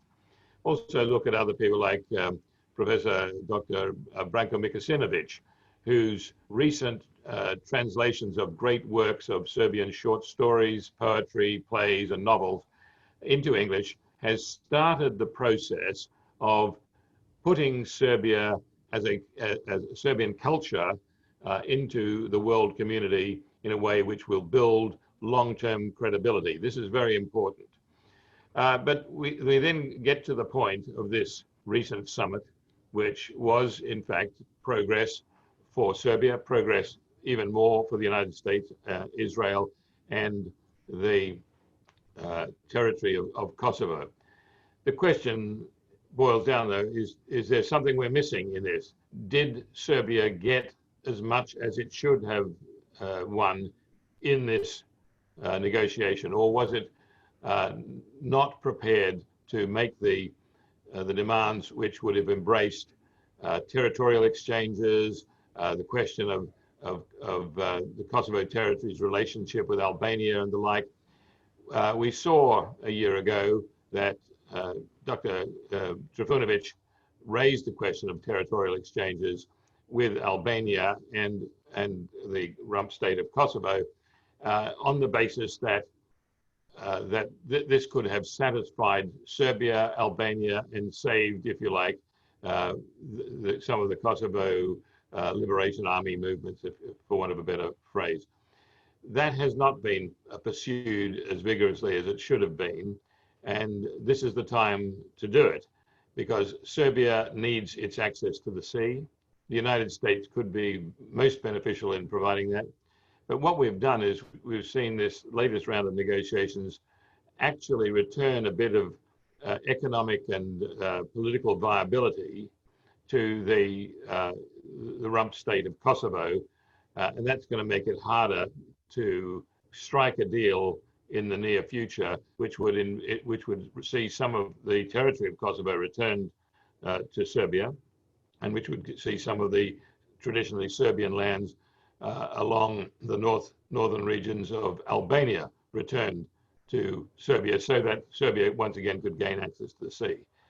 So there are many things which are perhaps less than satisfactory in this latest round of negotiations between Serbia and the United States. We can only hope that the goodwill which President Vučić showed to President Trump will be returned, particularly if President Trump is re-elected on November the 3rd this year. But it's a critical time now for Serbia to be pushing its demands. There's no question President Vučić has now a debt to be repaid by President Trump for helping President Trump achieve a strategic victory by having the Serbia-Kosovo-Israel announcement occur. And Serbia should not hesitate to call in that debt. With that, I'd like to thank you for inviting me again back into the halls of the Serbian Parliament for this conference, and to be with Ines and our colleagues here. Again, this is a wonderful experience. Thank you very much, Darko Trifunovic, Darko Obradovic, particularly for creating this event again. Thank you. Thank you, sir. Next on our list is Lieutenant Colonel retired Professor Dr. Steve Ulrich. Steve, are you there? You can hear me? Can you hear me? Yes, yes. Thank you, Darko. I'd like to thank INIS and all my colleagues. One dilemma I face right now is everything I wanted to say has been covered by my colleagues. However, nonetheless, I prepared some short remarks, and I hope in the future I'll be able to be back in Belgrade to do this in person and not through Zoom, which also always opens up communication issues. I have some short words I prepared. I'm going to go ahead and read it and touch on a couple of things, and I hope to be quick here. And I hope in the future we don't work with Balkan timelines. Serbia's relationship with the United States over the past 20 years has been challenged from within and from without in both of our countries. While the catastrophes of the last decade of the 20th century in the Balkans continue to tarnish our mutual relation, I seem to feel that great power politics of the new 21st centuries are creating new challenges, and I'll talk to them at the end of my short two-page paper. There's absolutely a long history of friendship and shared sacrifice. Now, I emphasize shared sacrifice between Serbia, which includes the former Yugoslavia, and the United States. From being allies in 2 world wars to the sharing of common ideals and aspirations, the U.S. and Serbia have been natural allies throughout history. Indeed, many of the countries, like Greece in the Balkans, our shared national experiences and the large U.S. Serbian diaspora are assets that we need to leverage in the coming decades to forge our closer ties. As my colleague said earlier, we're not doing a very good job at the national and international level of leveraging that. At this level, it's phenomenal. While we should note that domestic politics have not always fostered the best of understandings between us because competing diaspora groups in the U.S., as Professor Isaac mentioned, it has caused a real dilemma to us. But there are enough examples to spotlight the goodwill and desires of both our countries to strengthen our mutual trust and willingness to cooperate. Of course, the best exemplar is the Ohio National Guard and the Serbian military. The personal and professional relationships built, the joint training activities and myriad of goodwill activities all foster a much stronger and resilient relationship, especially at the personal level, which we hope to build into the national, international level.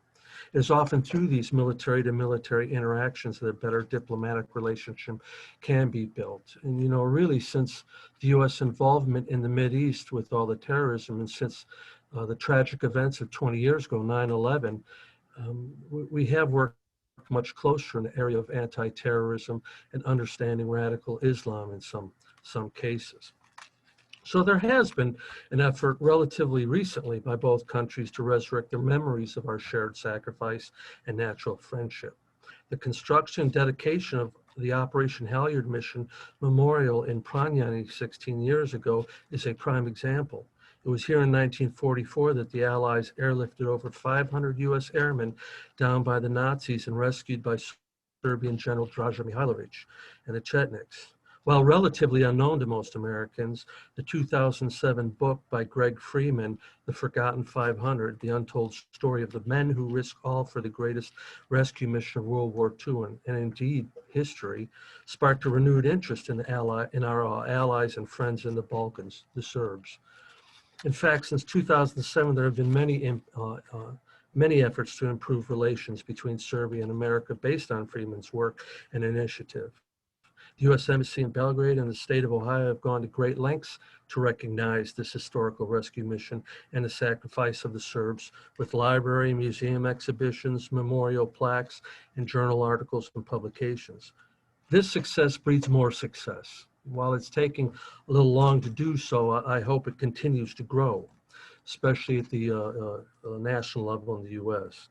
Personally, for me, Operation Halyard was salient in that I was the officer, the Army officer that submitted the award for George Voinovich, who was originally awarded recently awarded the Bronze Star as one of the U.S. military planners and strategists for Operation Halyard. And he was awarded this Bronze Star in 2010 in New York City. And it made all the national papers in the United States and even across the globe. It holds great meaning to me. You know, shortly before I retired from the U.S. Army in 2010, I began this arduous task of recommending Mr. Voinovich for the Army Commendation Medal, not the Bronze Star Medal. And it was no easy task to convince the U.S. Army and Pentagon to award him a decoration for something that occurred 66 years ago at that time. Obtaining records from the U.S. National Archives, contacting former OSS members, and documenting the facts surrounding Operation Halyard was indeed a challenge. And I worked closely with Mr. Voinovich's daughter to get these records together, to get all the documentation to submit.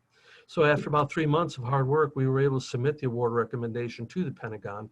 And shortly thereafter, I was contacted by the Pentagon to say that the recommendation would not be an Army Commendation Medal, but it certainly merited the Bronze Star Medal, a much more prestigious award, and recognized his efforts during wartime.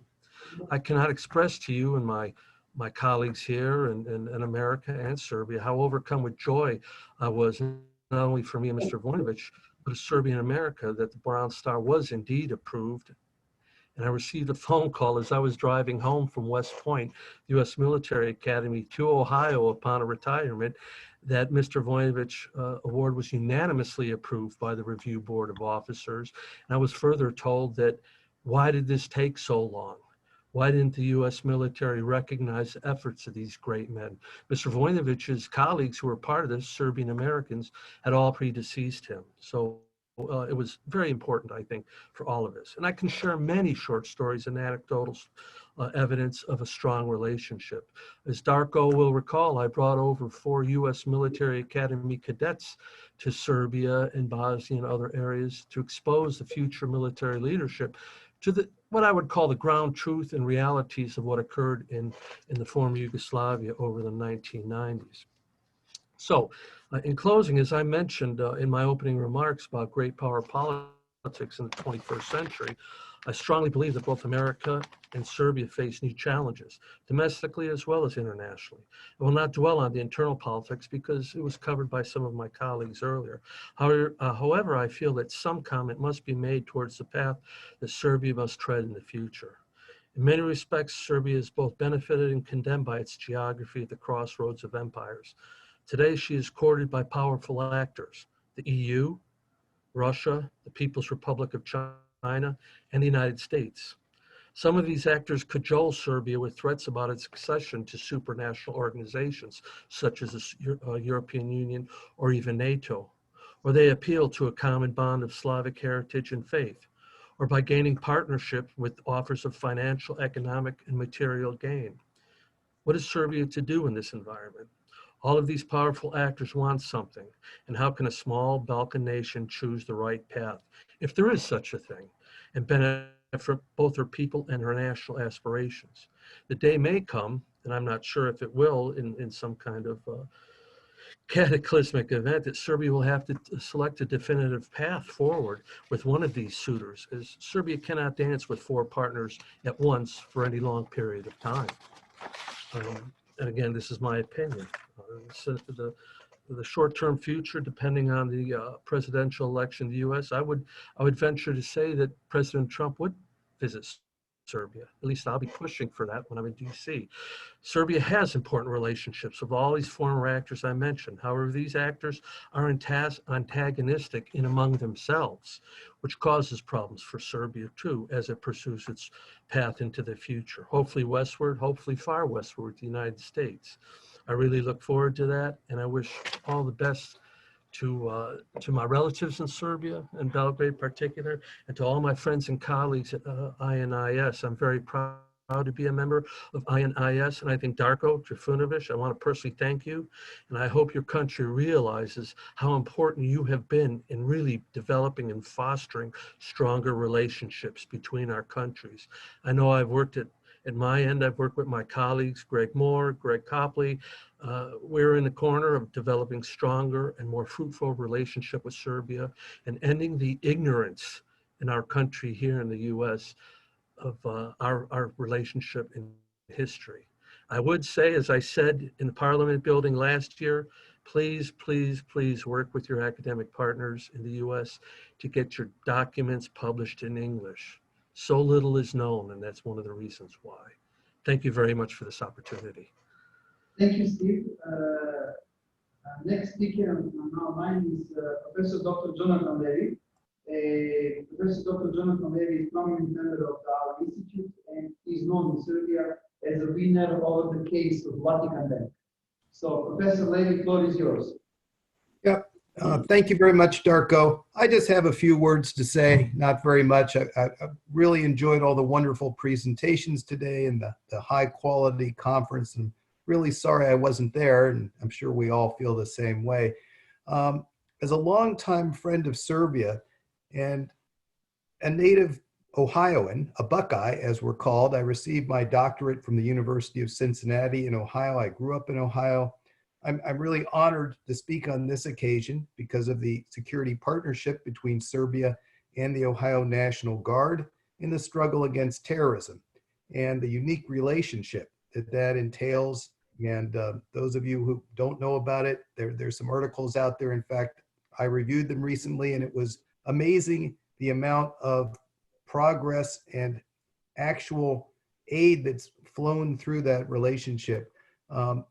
In the field of counterterrorism, cooperation among nations is the gold standard in preventing terrorism. Bilateral cooperation is a particularly potent counterterrorism remedy. And I can tell you that as an instructor in the field of counterterrorism, we are always hard pressed to name examples of successful bilateral partnerships. We can name, of course, these multilateral ones like NATO, Interpol, and the Five Eyes, but putting your finger on a successful bilateral long-term relationship to combat terrorism, like the Ohio National Guard-Serbia relationship, is a difficult one. We have relationships with Russia, for example, and the United States, where there's been cooperation in fighting terrorism, but long-term steady programs are scarce. So the Serbia-Ohio program at the sub-national level is really a gem and a treasure. There really aren't too many other programs like that. Now we know Serbia and Ohio have a long historic relationship that we've heard about today. So the partnership really doesn't come as a great surprise. But again, who would think international security history is being made at the sub-national level with the Ohio National Guard? Serbia today is largely terrorism-free. However, the Balkan region in Southeast Europe is not. Northern Macedonia, Turkey, the Kosovo region, Bosnia, and Albania have all had notable terrorist incidents and cells of terrorists uncovered in recent years. So that relationship with Serbia becomes that much more important. Serbia, we know geographically, sits astride the Trans-Balkan region as a bulwark against terrorism and instability, and also is a key player in the fight against narco-terrorism, human and organ trafficking, and organized crime activities emanating from Southeast Europe. Therefore, Serbia is the linchpin to security in the region and a filter in the entire Balkan region in Southeast Europe that must be a key partner to success in combating terrorism. Today, we're here because of September 11, but we should also honor those who continue to keep us safe from harm, and that's the Ohio National Guard and the Republic of Serbia, who have played no small part, even though it's not well known, no small part in the global effort against terrorism. Therefore, I salute the Republic of Serbia and the Ohio National Guard, who are standing guard in the Balkan region, and I look forward to telling everybody about this successful story in the security profession. Thank you. Thank you, John, so much. Now I would like to give the floor to a member of our parliament, Mr. Ilija Životić. Floor is yours. Hvala. Dame i gospodo, velika mi je čast da budem danas ovdje. Budem deo ove grupe zahvaljujući profesoru Iliću Obradoviću. Prošle godine sam bio gost na ovoj konferenciji, ove godine sam učesnik. Nadam se da ću sledeće godine da kao član parlamenta moći da doprinesem da imamo bolje organizacije. Smatram da je ova grupa izuzetno važna u prijateljstva jer nema budućnosti bez dobrih odnosa sa Sjedinjenim Državama, što je osnovom istorije naša pokazuje. First of all, I'd like to thank you and to say that I'm highly honored to be here and to be part of this group. I am grateful to Professor Trifunovic and to Professor Obradović for inviting me. Last year, I participated in the conference as a guest. This year, I'm a participant, and next year, hopefully, being a member of the parliament, I will be able to make a greater contribution to our goals. I believe this group is very important because Serbia has no future without good relations with the United States of America. Kao stručnjak za bezbednost želim da se zahvalim generalu Harisu i svemu što je uradio na poboljšanju odnosa između Sjedinjenih Američkih Država i Srbije. As a security expert, I'd like to thank General Harris for everything he has done in improving the US-Serbia relations. Također složim se sa njim da postoji dalje neke razlike i slabosti u našim odnosima. I would also agree with him that there are still some differences and disagreements between us. Ali bih zato predložio u našoj grupi za sledeću konferenciju svi mi mapiramo neke od tih slabosti i predložimo puteve kako da se one prebrode i slabosti prerastu u snagu američko-srpskih odnosa. But I would like to propose to this group that for our next meeting, next conference, all of us should map the weaknesses that exist in our relations, so that we could turn the weaknesses into strength of US-Serbia relations. Također za kraj bi se nadovezao na izlaganje profesora Mura, koji je rekao da imamo fantastično dobre odnose na političkom nivou i na administrativnom nivou, dakle na nivou nauke, ali da je potrebno te odnose poboljšati na nešto nižim nivoima, na nivoima običnih građana, na čemu ću se ja kao predstavnik Srpskog parlamenta, odnosno narodni poslanik, veoma potruditi u narednom periodu. And finally, I'd like to add up on what Professor Moore was saying, that we do have great relations at the political level, administrative level, the level of science. However, the relations are not so well developed at the people-to-people level. The relations between citizens are not significantly developed. And as a member of parliament, I will invest all the efforts I can to improve these people-to-people relations. Još jednom želim da se zahvalim organizatorima i svima koji su učestvovali danas i nadam se da će nas sledeće godine ovo vreme biti još više. I'd like to thank once again to the organizers and participants in the conference, and hope that next year there will be more of us attending this conference. Thank you. Thank you, William. I thank you particularly because you were always with us in our conference, and as you said, next year I hope that COVID will disappear and that next year we will have a proper conference in National Parliament. So next speaker in our list is Professor Dr. Nebojša Kuzmanović, Director of Archives of Vojvodina and Honorary Consul of State of Slovakia and Serbia. Do we have Nebojša with us? Yes. Nebojša, floor is yours. Sorry, it's okay. Da li me čujete sad? Da? Sada čujemo se, please. Ok, mnogo vas sve pozdravljam u Beogradu, u Narodnoj skupštini Republike Srbije i naravno naše prijatelje u Sjedinjenim Američkim Državama. Ja ću pročitati jedan malo obraćanje koje sam napisao na engleskom jeziku. Thank you all. I'd like to greet all of you in Belgrade and the United States of America, and I'll continue in English. Dobar dan and good morning. On behalf of Archive of Vojvodina, thank you all for taking part in the second conference on Serbian-American relationship. Even though coronavirus pandemic imposed physical distance between us, relationship between our countries grew closer together. Thanks to the latest meeting between the President of Serbia, Mr. Aleksandar Vučić, and the President of the United States of America, Mr. Donald Trump. Following in the footsteps of great scientists such as Nikola Tesla, Mihailo Pupin, and Mileva Marić-Einstein in bringing our nations together. Archive of Vojvodina invites the participants of this conference to give their scientific contribution to relationship between the United States of America and the Republic of Serbia.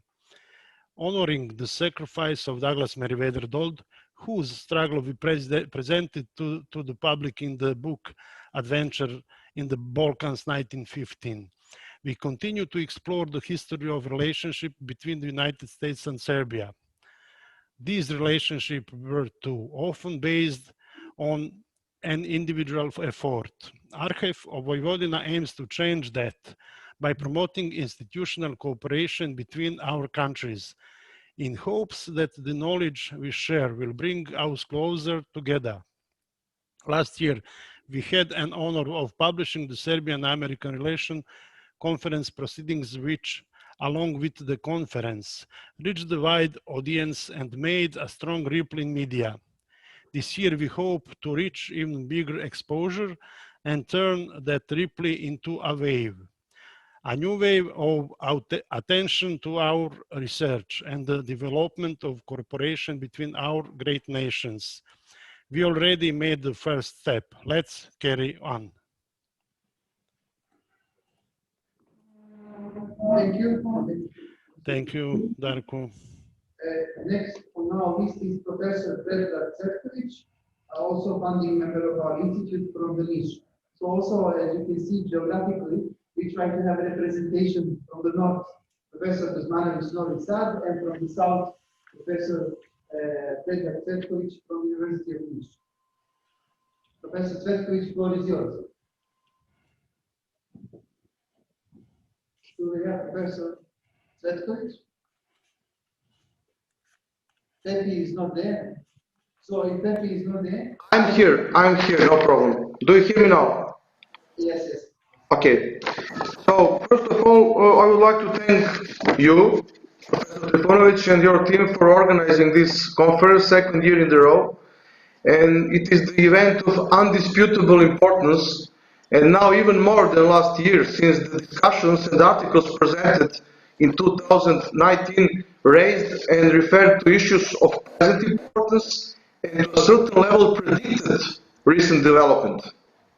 I'm here in threefold capacity as the research fellow of Institute for National and International Security, then as professor of School of Law, University of Niš, and in addition, as the member of Executive Committee of Serbia-US Friendship Club, the president of which is Professor Dragan Milic. And in the last couple of months, we witnessed the reinvention of the narrative of US-Serbia relationship. There is qualitative shift, I would say quantum shift, or quantum jump in those relations, and it's reflected in relevant political decisions and processes.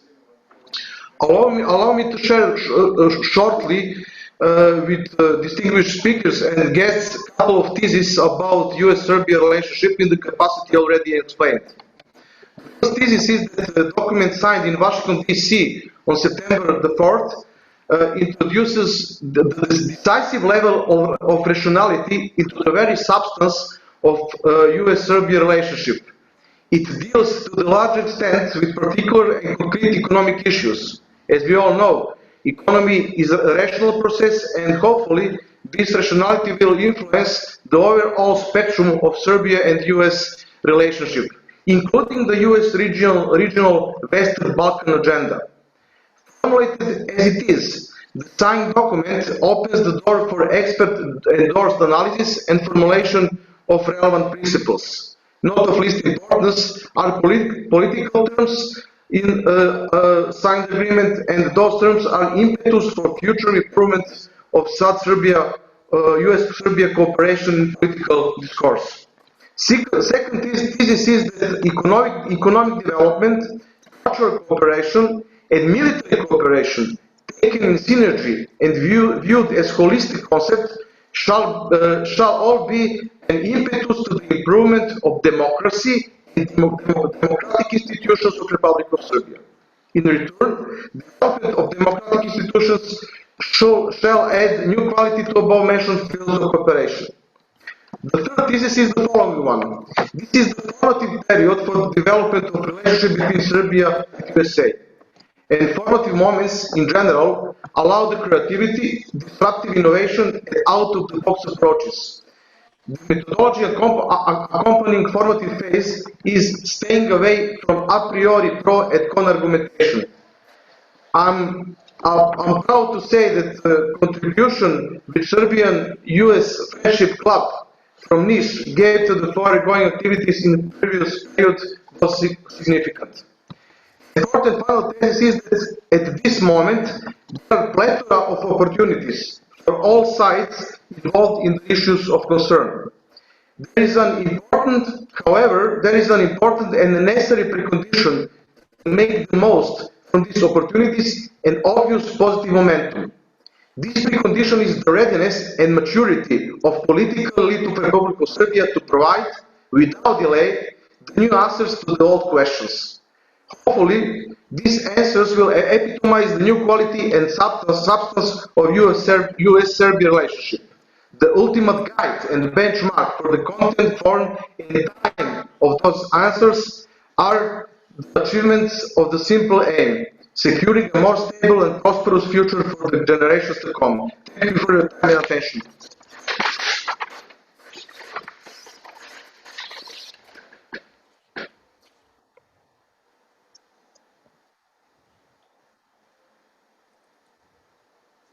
I finished? Yes, I'm finished. Thank you. Thank you, sir. Next on our list speaker is our Secretary General, Executive Director Darko Dragovic. But before we continue, I really want to say thanks to him and his wife for the support of our event, and he did tremendous job in cooperating with also our post technical service, and I would like to thank all of them.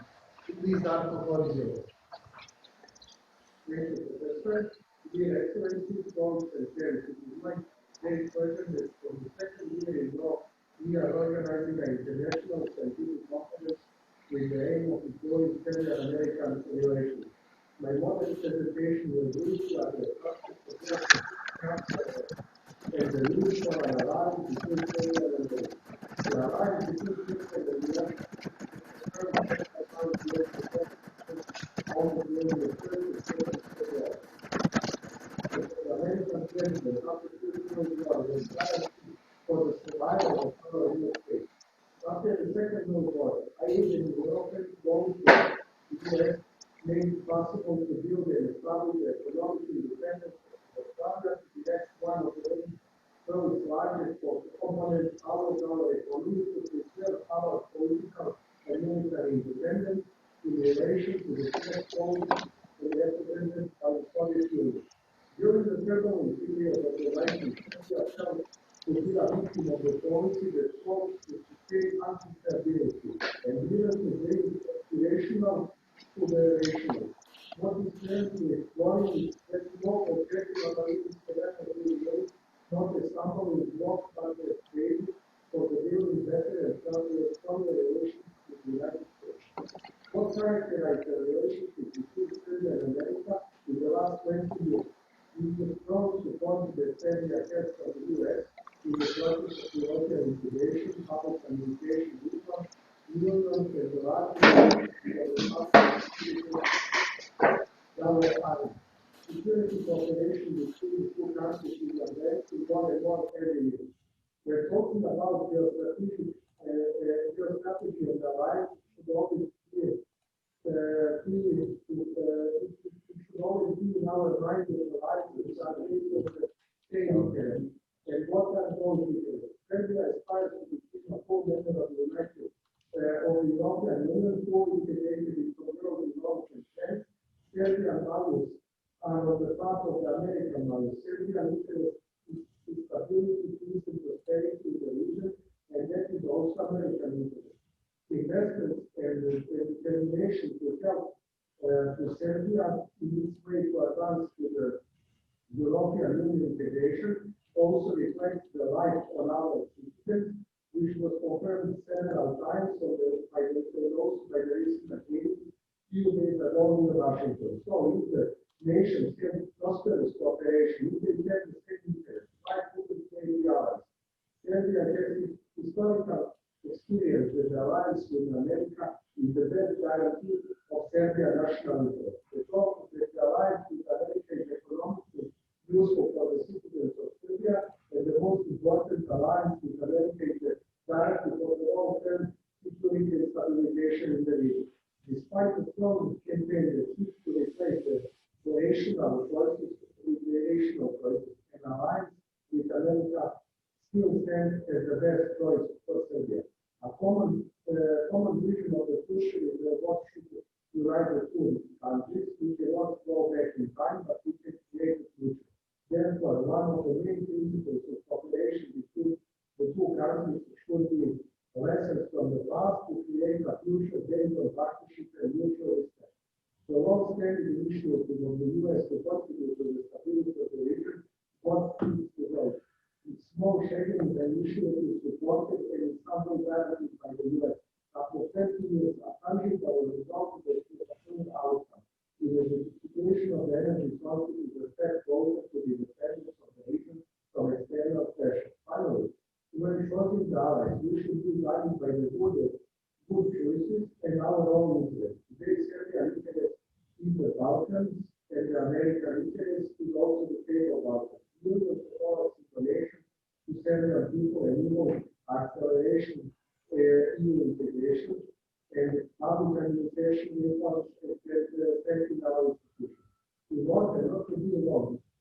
more clarify the finish the rest of my presentation with the scientific monograph on Serbian-American Relations, which we will publish together with the archives of Lebanon, like we did before. Thank you so much and your attention.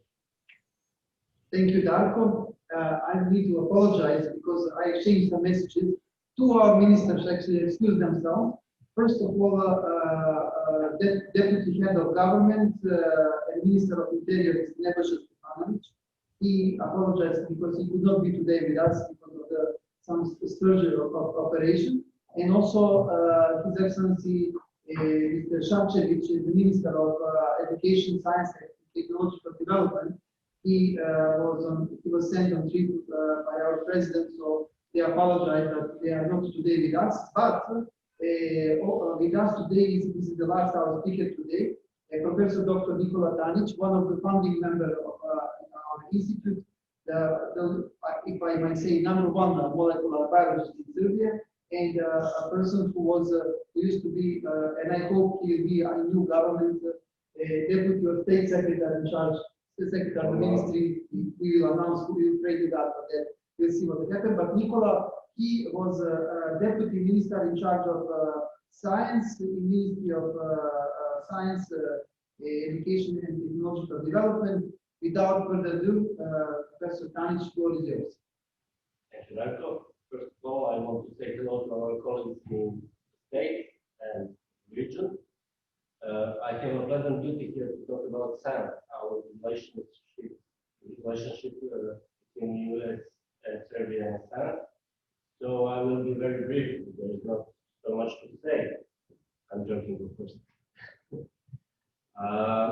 Scientific collaboration between the United States and Serbia, or better to say, between the United States and countries from the Western Balkans, has a long tradition. It starts somewhere in the 19th century and includes contributions of well-known Serbian-American scientists like Nikola Tesla, you've heard of him, and Mikhailo Putin, of course. However, for many reasons, mostly unknown, such collaborations remained mostly at the personal level, limited to particular basic sciences like mathematics, physics, biology, etc. And it does not have, and still is like that. And I think it does not have to be like that. Namely, in 2010, yes, Serbia and the United States signed the Agreement on Science and Technology Cooperation. I don't know the exact name of the agreement. And motivated by this agreement, a few years ago, we managed somehow to get a meeting at National Science Foundation, National Science Foundation at Washington, D.C., which resulted in a conclusion that there is a strong potential for synergy from the collaboration between the United States and Serbia. Following this and other ongoing outreach efforts between the two countries, we organized the Data Science Workshop. When I say we, I mean Serbian government and National NSF, National Science Foundation. The meeting workshop was here in Belgrade, and it was used to evaluate our research potential in regard of joint projects with American colleagues and with the final aim to make conclusion if our scientists could be eligible to apply for NSF money. We gathered more than 50 eminent prominent scientists from the United States and much more from the region. And the overall impression was really fantastic. Not only the impression, but the report which followed this workshop received extremely well positive evaluation, which means that we got a green light from the American government, from the American president at NSF to have a joint project with American colleagues, which we can apply for at NSF. I must say this once again. The small Serbia has the potential and has it on paper that our scientists, together with American colleagues, can jointly apply for money at NSF. That was 2 years ago. What happened? Nothing. So I think we can really hardly press our government here for small further steps in order to make it possible to make our scientists possible to apply for NSF money together with American colleagues. I mean, it's not a big deal for American scientists, but it's really a big deal for Serbian scientists, for Serbian science. So I urge really everybody here and there to make a pressure on both sides, mainly on Serbian side, for very small steps forward, which will allow us to have something very important for Serbian side in general. From the American side, it will be enough if you can. I must say, America gave us a huge tent, and I think we should take it. And the only thing that American scientists can do to help us is to be ready to write joint projects with us. I think it's not so difficult. I think we are very close to have this opportunity. I must repeat, much more important for us than the American side, but when the hand is given, let's take it. Thank you very much. Thank you, Professor Tanic. And on the end of the day, it was a long day, but I hope very successful. Again, I will call all distinguished speaker and professor to deliver their articles in next, let's say, next 1 or 2 months that we can publish before the end of this year. And I would like to again thank all of you for participation, and I hope that we will cooperate much more in the future. Thank you all, and have a nice weekend.